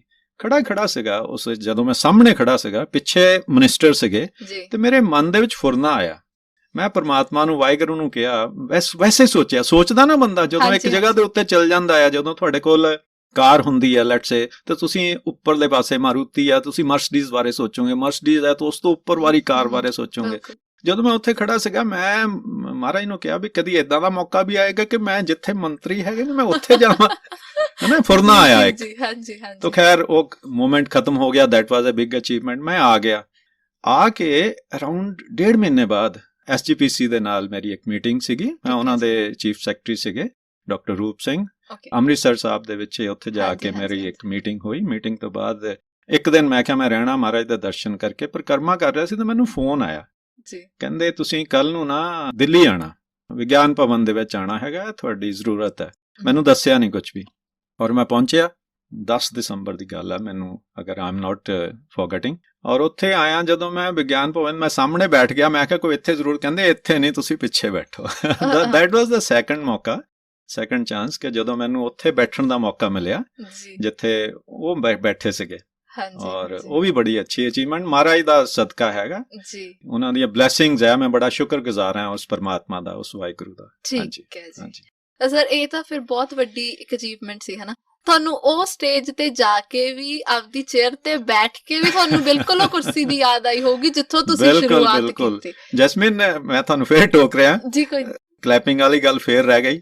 ਤੇ ਫਿਰ ਮੈਂ ਉੱਥੋਂ ਉੱਠ ਕੇ ਜਦੋਂ ਡਾਇਸ ਦੇ ਉੱਤੇ ਖੜੇ ਹੋ ਕੇ ਮੈਨੂੰ ਉਹਨਾਂ ਨੇ ਸਡਨ ਸਪੀਚ ਦੇਣ ਵਾਸਤੇ ਕਿਹਾ ਵੀ ਤੁਸੀਂ ਆ ਬੱਚੇ ਜਿਹੜੇ ਸਕਿੱਲ ਡਿਵੈਲਪਮੈਂਟ ਦੇ ਵਾਸਤੇ, ਅਸੀਂ ਬੱਚੇ 2000 ਇਕੱਠੇ ਹੋ, 2000 ਦੀ ਕਰਾਊਡ ਸੀਗੀ, 2-2500 ਦੀ, ਉਹਨਾਂ ਨੂੰ ਐਡਰੈਸ ਕਰਨਾ ਸੀਗਾ। ਔਰ ਜਦੋਂ ਉਹਨਾਂ ਨੂੰ ਐਡਰੈਸ ਕੀਤਾ, ਸੇਮ ਚੀਜ਼ ਜਿਹੜੀ ਤੁਸੀਂ ਕਹੀ ਹੈ, ਮੇਰੇ ਕੋਲ ਹਾਲੇ ਤੱਕ ਰਿਕਾਰਡਿੰਗ ਪਈ ਹੈ ਮੇਰੇ ਕੋਲ, ਸੇਮ ਚੀਜ਼ ਮੈਂ ਦੱਸੀ ਵੀ ਤੁਸੀਂ ਆਪਣੇ ਪਿਛੋਕੜ ਨੂੰ ਨਹੀਂ ਭੁੱਲੋਗੇ, ਤੇ ਜਿਸ ਜਗ੍ਹਾ ਦੇ ਉੱਤੇ ਮੈਂ ਹੈਗਾ ਆ ਉਸ ਜਗ੍ਹਾ ਦੇ ਉੱਤੇ ਤੁਸੀਂ ਪੁੱਛ ਸਕਦੇ ਹੋ। ਸਾਰੇ ਬੰਦੇ ਉੱਥੇ ਕਲੈਪਿੰਗ ਕਰ ਰਹੇ ਸੀਗੇ, ਔਰ ਮੇਰਾ ਜਿਹੜਾ ਇੱਕ ਮਨ ਦੇ ਵਿੱਚ ਛੁਪਿਆ ਆਇਆ ਸੀਗਾ ਨਾ, ਤੁਸੀਂ ਮੁੱਢਲੀ ਤੁਸੀਂ ਦੱਸਿਆ ਸੀਗਾ, ਉਹ ਮੇਰਾ ਫਿਰ ਉੱਥੇ ਪੂਰਾ ਹੋ ਗਿਆ ਸੀ। ਹਾਂਜੀ, ਸਮਾਂ ਹੋ ਗਿਆ ਇੱਕ ਛੋਟੀ ਜੀ ਬ੍ਰੇਕ ਦਾ। ਅਸੀਂ ਬ੍ਰੇਕ ਤੋਂ ਬਾਅਦ ਫਿਰ ਹਾਜ਼ਰ ਹੁੰਨੇ ਆ ਇਸੇ ਪ੍ਰੋਗਰਾਮ ਦੇ ਨਾਲ, ਇੱਕ ਮੁਲਾਕਾਤ। ਸਤਿ ਸ਼੍ਰੀ ਅਕਾਲ ਜੀ, ਮੈਂ ਹਾਂ ਸਚਿਨ ਅਹੂਜਾ ਔਰ ਤੁਸੀਂ ਸੁਣ ਰਹੇ ਹੋ 90.8 ਮੈਗਾਹਰਟਜ਼ FM community radio, Guru Nanak Dev engineering college Ludhiana. ਔਰ ਮੇਰੇ ਵੱਲੋਂ ਸਾਰੇ ਹੀ ਸੁਣਨ ਵਾਲਿਆਂ ਨੂੰ ਬਹੁਤ ਸਾਰੀਆਂ ਦੁਆਵਾਂ ਔਰ ਬੈਸਟ ਵਿਸ਼ੇਸ। ਬ੍ਰੇਕ ਤੋਂ ਬਾਅਦ ਤੁਹਾਡਾ ਸਵਾਗਤ ਹੈ। ਤੁਸੀਂ ਸੁਣ ਰਹੇ ਹੋ ਇੱਕ ਮੁਲਾਕਾਤ, ਤੇ ਅੱਜ ਸਾਡੇ ਨਾਲ ਸਟੂਡੀਓ ਦੇ ਵਿੱਚ ਮੌਜੂਦ ਹਨ ਸਰਦਾਰ ਮਨਜੀਤ ਸਿੰਘ ਜੀ, ਜੋ ਕਿ ਰੀਜਨਲ ਡਾਇਰੈਕਟਰ ਨੇ RDSDE ਦੇ ਪੰਜਾਬ ਤੇ ਹਰਿਆਣਾ ਵਿੰਗ ਦੇ। ਸਰ, ਸਾਨੂੰ ਇਹ ਪਤਾ ਚੱਲਿਆ ਸੀਗਾ ਕਿ ਵੀ ਤੁਸੀਂ ਹੋਰ ਵੀ ਰੁਝੇਵੇਂ ਰੱਖਦੇ ਹੋ ਜੌਬ ਤੋਂ ਇਲਾਵਾ, ਤੁਸੀਂ ਬੁੱਕਸ ਵੀ ਲਿਖਦੇ ਹੋ, ਤੁਸੀਂ ਇੱਕ ਪੋਇਟ ਹੋ, ਤੇ ਤੁਹਾਡੀ ਇੱਕ ਬੁੱਕ ਵੀ ਪਬਲਿਸ਼ ਹੋਈ ਹੈ ਜਿਸ ਦਾ ਨਾਮ ਹੈ ਜਜ਼ਬਾਤ। ਹਾਂਜੀ ਸਰ, ਉਹਦੇ ਵਿੱਚ ਜੇ ਤੁਸੀਂ ਆਪਦੀ ਕੋਈ ਫੇਵਰਿਟ ਕਵਿਤਾ ਜੋ ਤੁਸੀਂ ਸਰੋਤਿਆਂ ਨਾਲ ਸਾਂਝੀ ਕਰਨਾ ਚਾਹੋਗੇ। ਜੈਸਮੀਨ, ਹਾਂਜੀ, ਵੈਸੇ ਤਾਂ ਮੈਂ ਸੋਚ ਰਿਹਾ ਸੀਗਾ ਕਿ ਮੈਂ ਬਹੁਤ ਜ਼ਿਆਦਾ ਗੱਲਾਂ ਕਰ ਲਈਆਂ ਤੁਹਾਡੇ ਨਾਲ, ਬੜਾ ਅੰਦਰੋਂ, ਕਿਉਂਕਿ ਜਦੋਂ ਅਸੀਂ ਗੱਲ ਕਿਸੇ ਨਾਲ ਦਿਲ ਖੋਲ ਕੇ ਨਾ ਕਰੀਏ ਤਾਂ ਫਿਰ ਉਹ ਤੇ ਮਜ਼ਾ ਨਹੀਂ ਆਉਂਦਾ। ਅਗਰ ਅਸੀਂ ਹੱਦਾਂ ਦੇ ਵਿੱਚ ਲਿਮਿਟ ਹੋ ਕੇ ਕੋਈ ਵੀ ਕੰਮ ਕਰਾਂਗੇ ਨਾ, ਤਾਂ ਫਿਰ ਉਹ ਰਹਿੰਦਾ ਨਹੀਂ ਹੈ ਨਾ, ਜਦੋਂ ਤੁਸੀਂ ਉਹਦਾ ਮਜ਼ਾ ਨਹੀਂ ਰਹਿੰਦਾ, ਹੈ ਨਾ। ਤੇ ਇਹੀ ਗੱਲ ਹੈ ਵੀ ਜਦੋਂ ਤੁਹਾਡੀ ਅੰਦਰ ਕੋਈ ਚੀਜ਼ ਛੁਪੀ ਹੋਵੇ, ਉਹਨੂੰ ਤੁਸੀਂ ਜ਼ਰੂਰ ਕਿਤਾਬ ਦੇ ਉੱਤੇ ਅੱਖਰਾਂ ਦੇ ਰੂਪ ਦੇ ਵਿੱਚ ਉਹਨੂੰ ਤੁਸੀਂ ਜ਼ਰੂਰੀ ਲਿਆਉਣਾ ਚਾਹੀਦਾ, ਕਿਸੇ ਪੰਨੇ ਦੇ ਉੱਤੇ ਜ਼ਰੂਰੀ ਲਿਆਉਣਾ ਚਾਹੀਦਾ ਤੁਹਾਡੇ ਜਿਹੜੇ ਵਿਚਾਰ ਹੈ। ਔਰ ਜਦੋਂ ਉਹ ਵਿਚਾਰ ਜਿਹੜੇ ਹੈਗੇ ਉਹ ਤਰਤੀਬ ਲੈ ਜਾਂਦੇ ਨੇ, ਤੇ ਉਹ ਫਿਰ ਕਵਿਤਾ ਬਣ ਜਾਂਦੀ ਹੈ। ਹਾਂਜੀ, ਤੇ ਮੇਰੇ ਵੀ ਜਿੰਨੇ ਕੁ ਮੇਰੇ ਐਕਸਪੀਰੀਐਂਸਿਸ ਸੀਗੇ ਜੀ, ਉਹਨੂੰ ਜੀ, ਮੈਂ ਜੀ। ਕਿਤਾਬ ਦੇ ਰੂਪ ਦੇ ਵਿੱਚ ਛਾਪਿਆ। ਵੈਸੇ ਤਾਂ ਔਰ- ਪੋਇਟ ਨੂੰ ਸਾਰੀਆਂ ਆਪਦੀਆਂ ਵਧੀਆ ਲੱਗਦੀਆਂ ਹੁੰਦੀਆਂ ਨੇ, ਹਾਂਜੀ, ਰਚਨਾਵਾਂ ਹਾਂਜੀ, ਆਪਦੀਆਂ ਹਾਂਜੀ, ਜ਼ਿੰਦਗੀ ਦੀਆਂ ਹਾਂਜੀ। ਹੁੰਦੀਆਂ ਨੇ, ਪਰ ਫਿਰ ਵੀ ਬਿਲਕੁਲ। ਜੋ ਤੁਹਾਨੂੰ ਬਹੁਤ ਖਾਸ ਹੋਵੇ ਹਾਂ, ਜਿੱਦਾਂ ਤੁਸੀਂ ਦੱਸਿਆ ਸਾਰੀਆਂ ਹੀ ਖਾਸ ਨੇ, ਜੀ ਲੇਕਿਨ ਇੱਕ ਮੈਂ ਇਦਾਂ ਹੀ ਥੋੜੇ ਦੇਰ ਹੀ ਹੋਈ ਹੈ ਉਦੋਂ ਲਿਖੀ ਸੀਗੀ, ਔਰ ਉਹ ਮੇਰੀ ਬੁੱਕ ਦੇ ਵਿੱਚ ਵੀ ਹੈ। ਓਕੇ ਮੇਰੀ ਬੁੱਕ ਮਲਟੀਲਿੰਗੁਅਲ ਹੈ, ਉਹਦੇ 'ਚ ਠੀਕ ਹੈ ਜੀ। ਹਿੰਦੀ ਵੀ ਹੈ ਔਰ ਪੰਜਾਬੀ ਵੀ ਪੰਜਾਬੀ ਹੈ। ਵੀ ਔਰ ਜੀ। ਮੈਂ ਚਾਹੂੰਗਾ ਕਿ ਕਿਉਂਕਿ ਸ਼ਾਇਰ ਦਾ ਇੱਕ ਇਦਾਂ ਦਾ ਹੁੰਦਾ ਵੀ ਉਹਨੂੰ ਕੋਈ ਸੁਣਨ ਵਾਲਾ ਮਿਲੇ ਤਾਂ ਉਹ ਤਾਂ ਫਿਰ ਲੈ ਕੇ ਤੁਰ ਪੈਂਦਾ ਜੀ ਕਿਤਾਬ। ਜੀ ਜੀ तो एक मैं ਤੁਹਾਨੂੰ ਆਪਣੀ ਲਿਖੀ ਹੋਈ ਕਵਿਤਾ ਸੁਣਾਉਣਾ ਹੈ ਜੀ ਕਿ ਅਗਰ ਤੁਮ ਮਿਲ ਜਾਤੇ ਪਹਿਲੇ ਸਮਾਂ ਕੁਝ ਔਰ ਹੋਤਾ। ਔਰ ਇਹਨੂੰ ਮੈਂ ਸਾਡੇ ਇਸ ਸਟੂਡੀਓ ਬਾਰੇ ਵੀ ਮੈਂ ਕਹਿ ਰਿਹਾ, ਇਹਦੇ ਸਟਾਫ ਬਾਰੇ ਵੀ ਕਹਿ ਰਿਹਾ। ਅਗਰ ਤੁਮ ਮਿਲ ਜਾਤੇ ਪਹਿਲੇ ਸਮਾਂ ਕੁਝ ਔਰ ਹੋਤਾ, ये ज़मीं कुछ और होती, आसमां कुछ और होता। क्या बात है। कि रुस्वा हुई है मेरी नज़में, गजल भी थी अनसुनी। जी रुस्वा हुई है मेरी नज़में, गजल भी थी अनसुनी। तुम जो होते शेर के, हर एक लफ्ज़ पे गौर होता, ये ज़मीं कुछ और होती, आसमां कुछ और होता। कि रुस्वाइयों और नफरतों के हैं अनंत सिलसिले, रुस्वाइयों और नफरतों के हैं अनंत सिलसिले। तुम जो होते हर घड़ी बस महफिलों का दौर होता, ये ज़मीं कुछ और होती, आसमां कुछ और होता। कि तन्हा तन्हा मेरी सुबहें, शाम है कांटों भरी। तन्हा तन्हा मेरी सुबहें, शाम है कांटों भरी। तुम जो होते फूल खिलते, हर कली पे भौर होता, ये ज़मीं कुछ और होती, आसमां कुछ और होता। आखिरी लाइन है कि अब अगर मिल ही गए हो, अब अगर मिल ही गए हो, कारवां कुछ और होगा। जिद्दां हुण मैं इत्थे स्टूडियो दे विच आ गया ते साडी मुलाकात हुंदी जी। रहनी है कि अब अगर मिल ही गए हो, कारवां कुछ और होगा, ये ज़मीं कुछ और होगी, आसमां कुछ और क्या होगा। बात है, क्या बात है सर। सर ਇਹ ਕੋਈ ਰੀਅਲ ਲਾਈਫ ਦਾ ਇਨਸੀਡੈਂਟ ਹੋਊਗਾ ਜੋ ਤੁਸੀਂ ਆਪਦੇ ਪੰਨੇ ਤੇ ਲਿਖਿਆ? ਦੇਖੋ ਜੈਸਮੀਨ, ਏਦਾਂ ਹੁੰਦੀ ਹੈ ਵੀ ਇੱਕ ਪੋਇਟ ਜਿਹੜਾ ਨਾ, ਜੀ ਉਹ ਇੱਕ ਪਹਿਲੀ ਗੱਲ ਤਾਂ ਇੱਕ ਕੋਈ ਸਬਜੈਕਟ ਦੇ ਨਾਲ, ਇੱਕ ਸ਼ੀਰਸ਼ਕ ਦੇ ਨਾਲ ਬੱਝਿਆ ਨਹੀਂ ਹੁੰਦਾ। ਹਾਂਜੀ ਔਰ ਇਹ ਜ਼ਰੂਰੀ ਨਹੀਂ ਹੈ, ਅਕਸਰ ਇਹ ਕਿਹਾ ਜਾਂਦਾ ਹੈ ਵੀ ਇਹ ਜੀ ਤੁਹਾਡੀ ਜ਼ਿੰਦਗੀ ਦੇ ਨਾਲ ਵਾਪਰਿਆ ਸੀ। ਕਿਸੇ ਦੀ ਜ਼ਿੰਦਗੀ ਤੋਂ ਵੀ ਉਹ ਚੀਜ਼ਾਂ ਜਿਹੜੀਆਂ ਹੈ ਲੈ ਨਾ, ਉਹ ਸਕਦੇ ਚੁੱਕੀਆਂ ਹਾਂ। ਜਾਂਦੀਆਂ ਜੀ, ਹੈਗੀਆਂ। ਜੀ, ਕਿਸੇ ਦੇ ਨਾਲ ਕੋਈ ਤੁਹਾਡੇ ਨਾਲ ਗੱਲ ਕਰਦਾ ਹੈ ਨਾ, ਉਹਦੇ ਨਾਲ ਵੀ ਇਹ ਚੀਜ਼ਾਂ ਜਿਹੜੀਆਂ ਹੈਗੀਆਂ ਸਾਡੇ ਮਨ ਦੇ ਵਿੱਚ ਆ ਜਾਂਦੀਆਂ। ਔਰ ਇੱਕ ਕਲਾਕਾਰ ਜਾਂ ਇੱਕ ਪੋਇਟ ਹੋਈ ਹੈ ਵੀ ਜਿਹੜਾ ਉਸ ਇਨਸੀਡੈਂਟ ਨੂੰ ਇੱਕ ਕਵਿਤਾ ਦੇ ਰੂਪ ਦੇ ਵਿੱਚ ਢਾਲ ਦੇਵੇ। ਜੀ ਹਾਂਜੀ। ਪੰਜਾਬੀ ਦੀ ਵੀ ਸਰ ਜੀ ਇੱਕ ਅਗਰ ਤੁਸੀਂ, ਹਾਂ ਬਿਲਕੁਲ ਬਿਲਕੁਲ, ਤੁਸੀਂ ਮੇਰੇ ਮੂੰਹ ਦੀ ਗੱਲ ਜਿਹੜੀ ਸੀਗੀ ਉਹ ਖੋਲ ਲਈ ਹੈ। ਇੱਕ ਪੰਜਾਬੀ ਦੀ ਮੈਂ ਤੁਹਾਨੂੰ ਆਪਣੀ ਲਿਖੀ ਉਹ ਸੁਣਾ ਰਿਹਾ ਕਿ ਆਈਡੀਓਲੋਜੀ ਦੇ ਨਾਲ ਹੈ ਕਿ ਕੀ ਪਤਾ ਮੁੜ ਆਣਗੇ ਸਾਹਾਂ ਦਾ ਇਤਬਾਰ ਨਾ ਕਰਨਾ।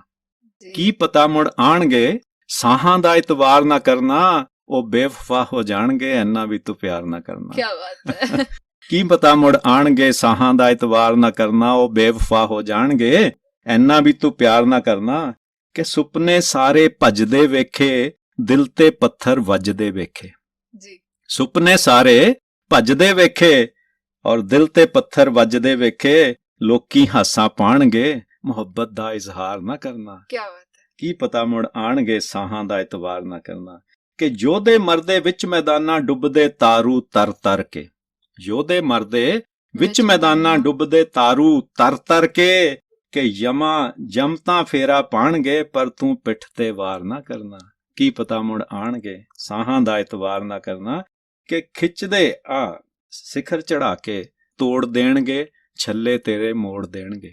ਸਿਖਰ ਚੜਾ ਕੇ ਤੋੜ ਦੇਣਗੇ, ਛੱਲੇ ਤੇਰੇ ਮੋੜ ਦੇਣਗੇ। ਤੇਰਾ ਦਿਲ ਤੜਪਾਣਗੇ, ਗਲ ਬਾਹਾਂ ਦਾ ਹਾਰ ਨਾ ਕਰਨਾ। ਕੀ ਪਤਾ ਮੁੜ ਆਣਗੇ ਸਾਹਾਂ ਦਾ ਇਤਬਾਰ ਨਾ ਕਰਨਾ, ਉਹ ਬੇਵਫਾ ਹੋ ਜਾਣਗੇ ਇੰਨਾ ਵੀ ਤੂੰ ਪਿਆਰ ਨਾ ਕਰਨਾ। ਕੀ ਬਾਤ ਹੈ ਸਰ। ਮੈਂ ਦੇਖ ਰਹੀ ਸੀਗੀ ਕਿ ਇਹ ਇੱਕ ਪਿਆਰ ਭਰੀ ਸ਼ਾਇਰੀ ਆ ਨਾ। ਇਹ ਆਪਾਂ ਇੱਕ ਇਹ ਦੇਖਦੇ ਹੁੰਦੇ ਆ ਨਾ ਕਿ ਜਿਹੜੇ ਛੋਟੇ ਮਤਲਬ ਅੱਜ ਕੱਲ ਕਾਲਜ ਦੇ ਵਿੱਚ ਬੱਚੇ ਨੇ ਉਹ ਦੋ ਲਾਈਨਾਂ ਜੋੜ ਕੇ ਕਰਦੇ ਨੇ, ਪਰ ਬਹੁਤ ਸੋਹਣੀ ਕਵਿਤਾ ਸਰ, ਬਹੁਤ ਜ਼ਿਆਦਾ ਸੋਹਣੀ ਕਵਿਤਾ।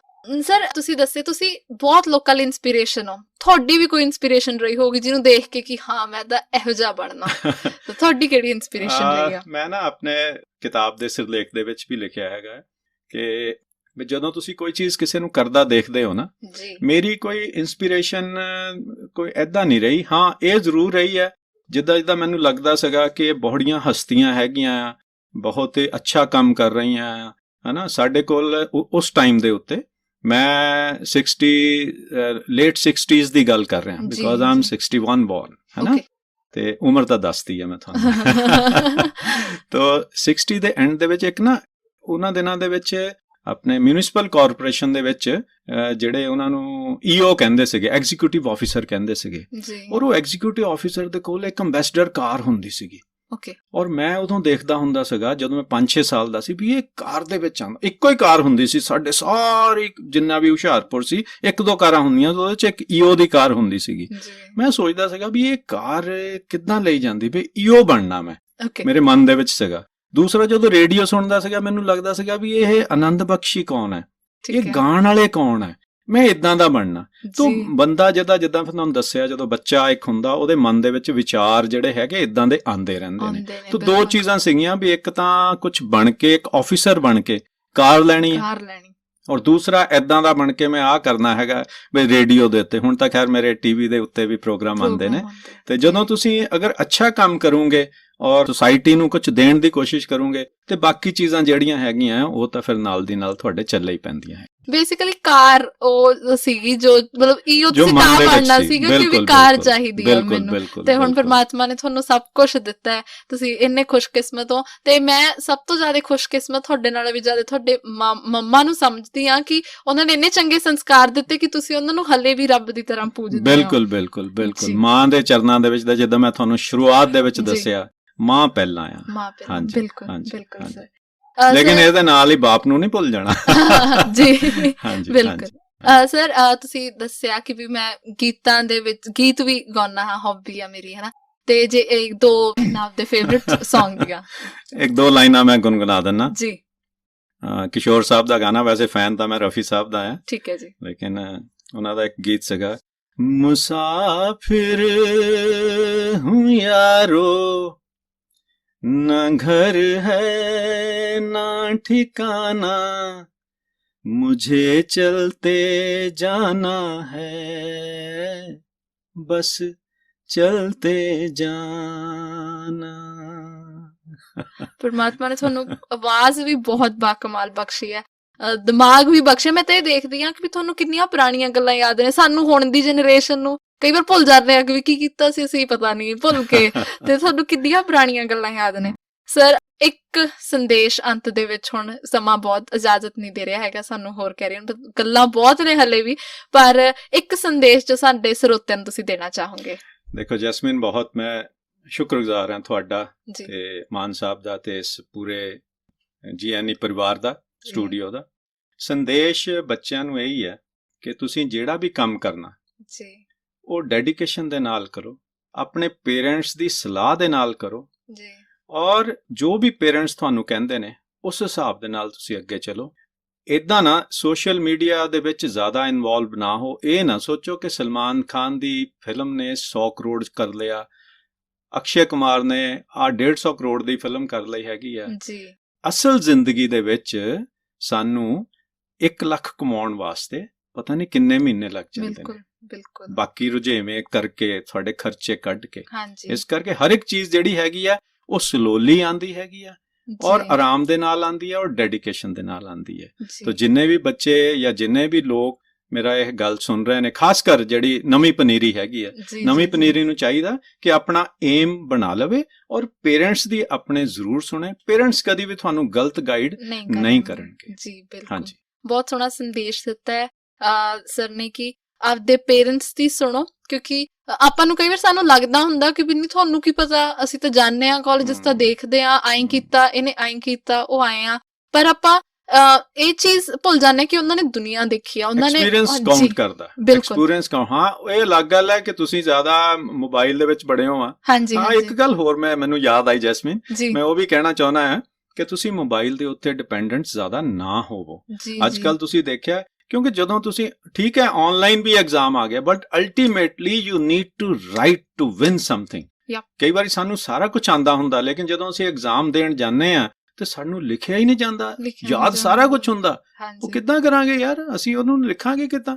ਤੋ ਰਾਈਟਿੰਗ ਦੀ ਕੈਪੇਬਿਲਿਟੀ ਜਿਹੜੀ ਹੈਗੀ ਹੈ ਨਾ, ਉਹ ਨਹੀਂ ਛੱਡਣੀ ਚਾਹੀਦੀ। ਲਿਖੋ ਤੁਸੀਂ, ਔਰ ਜਦੋਂ ਅਸੀਂ ਲਿਖਦੇ ਆ ਨਾ, ਸਾਡੀ 3 ਵਾਰੀ ਰਿਵੀਜ਼ਨ ਹੁੰਦੀ ਹੈ। ਬਿਲਕੁਲ, ਇੱਕ ਵਾਰੀ ਦਿਮਾਗ 'ਚ, ਇੱਕ ਵਾਰੀ ਫਿਰ ਅਸੀਂ ਲਿਖਦੇ ਹਾਂ, ਫਿਰ ਬੋਲਦੇ ਹਾਂ ਉਹਨੂੰ, ਜੀ ਜੀ ਔਰ ਫਿਰ ਸਾਨੂੰ ਯਾਦ ਰਹਿ ਜਾਂਦਾ ਕਿ ਹਾਂਜੀ ਅਸੀਂ ਉਸ ਪੰਨੇ ਦੇ ਉਤਲੀਆਂ ਲਾਈਨਾਂ ਦੇ ਵਿੱਚ ਇਹ ਲਿਖਿਆ ਹੈ ਸੀ। ਹੈ ਨਾ, ਹਾਂਜੀ ਇਹ ਰੀਕ੍ਰੀਏਸ਼ਨ ਹੁੰਦੀ ਹੈ ਹੈ। ਬਿਲਕੁਲ, ਇਹ ਵੀ ਇਹ ਗੱਲ ਜ਼ਰੂਰੀ ਰੱਖਣਾ ਚਾਹੀਦਾ। ਮੋਬਾਈਲ ਦੇ ਨਾਲ ਆਪਣੀ ਸਾਂਝ ਜਿਹੜੀ ਹੈਗੀ ਨਾ ਉਹ ਥੋੜੀ ਜਿਹੀ ਘਟਾ ਦੇਣੀ ਚਾਹੀਦੀ ਹੈ। ਜੀ ਬਿਲਕੁਲ। ਜੇ ਤੁਸੀਂ ਅਕਸ਼ੇ ਕੁਮਾਰ ਦੀ ਵੀ ਗੱਲ ਕੀਤੀ, ਆਪਾਂ ਉਹਦਾ 150 ਕਰੋੜ ਤਾਂ ਦੇਖ ਲੈਣੇ, ਉਹਦੀ ਪਿਛਲੀ ਮਿਹਨਤ ਨਹੀਂ ਦੇਖਦੇ ਅਸੀਂ ਕਿਸੇ ਉਹ ਕਿਸ ਉਮਰ ਦੇ ਵਿੱਚ ਜਾ ਕੇ 150 ਕਰੋੜ ਕਮਾ ਰਿਹਾ, ਉਹਨੇ ਕਿੰਨੇ ਸਾਲ ਇਸ ਇੰਡਸਟਰੀ ਨਾਲੇ ਜੈਸਮੀਨ ਉਹ ਫੈਂਟੈਸੀ ਹੈ। ਹਾਂਜੀ ਬਿਲਕੁਲ। ਕਿੰਨੇ ਅਕਸ਼ੇ ਕੁਮਾਰ ਕਿੰਨੇ ਕੁ ਹੋਣਗੇ, ਜਾਂ ਸਲਮਾਨ ਖਾਨ ਵਰਗੇ ਕਿੰਨੇ ਕੁ ਆ, ਹਾਂਜੀ ਅਸੀਂ ਉਹਨਾਂ 'ਚ ਨਹੀਂ ਹੈਗੇ ਬਿਲਕੁਲ। ਅਸੀਂ ਬਾਕੀ 130 ਕਰੋੜ ਦੇ ਵਿੱਚੋਂ ਆ। ਜੀ ਜੀ ਇਹ ਵੀ ਅਸੀਂ ਦੇਖਣਾ ਨਾ, ਹਾਂਜੀ। ਤੇ ਅਸੀਂ ਆਪਣੀ ਜ਼ਿੰਦਗੀ ਆਪ ਬਣਾਣੀ ਹੈਗੀ ਆ। ਅਸੀਂ ਉਹਦੇ ਹਾਲ ਦੇਖ ਕੇ ਕਹਿੰਦੇ ਹੁੰਦੇ ਨਾ, ਦੂਸਰੇ ਦੇ ਮਹਿਲ ਦੇਖ ਕੇ ਆਪਣੀ ਕੁੱਲੀ ਨਹੀਂ ਢਾ ਲਈਦੀ ਹੁੰਦੀ। ਬਿਲਕੁਲ ਬਿਲਕੁਲ। ਦੂਸਰੇ ਉਹਨੂੰ ਛੱਡੋ, ਤੁਸੀਂ ਆਪਣਾ ਦੇਖੋ, ਔਰ ਅਗਰ ਅਸੀਂ ਡੈਡੀਕੇਸ਼ਨ ਦੇ ਨਾਲ ਕੰਮ ਕਰਾਂਗੇ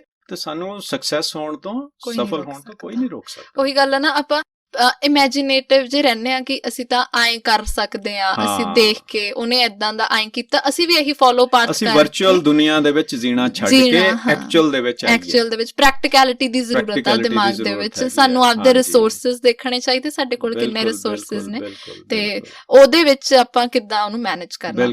ਸਰ, ਮੈਨੂੰ ਇੰਨਾ ਜ਼ਿਆਦਾ ਚੰਗਾ ਲੱਗਿਆ ਤੁਹਾਡੇ ਨਾਲ ਗੱਲ ਕਰਕੇ। ਮੈਂ ਬਹੁਤ ਫੋਰਚੂਨੇਟ ਆ ਕਿ ਮੈਨੂੰ ਤੁਹਾਨੂੰ ਮਿਲਣ ਦਾ ਮੌਕਾ ਮਿਲਿਆ। ਮੈਨੂੰ ਲੱਗਦਾ ਤੁਸੀਂ ਕੈਨੇਡਾ ਸ਼ਾਇਦ ਸਾਡੇ ਕਰਕੇ ਨਹੀਂ ਗਏ ਹੈਗੇ, ਸਾਡੇ ਸਟੂਡੀਓ ਵਿੱਚ ਆਉਣਾ ਸੀ, ਸਾਡੇ ਸਰੋਤਿਆਂ ਨਾਲ ਗੱਲ ਕਰਨੀ ਸੀਗੀ।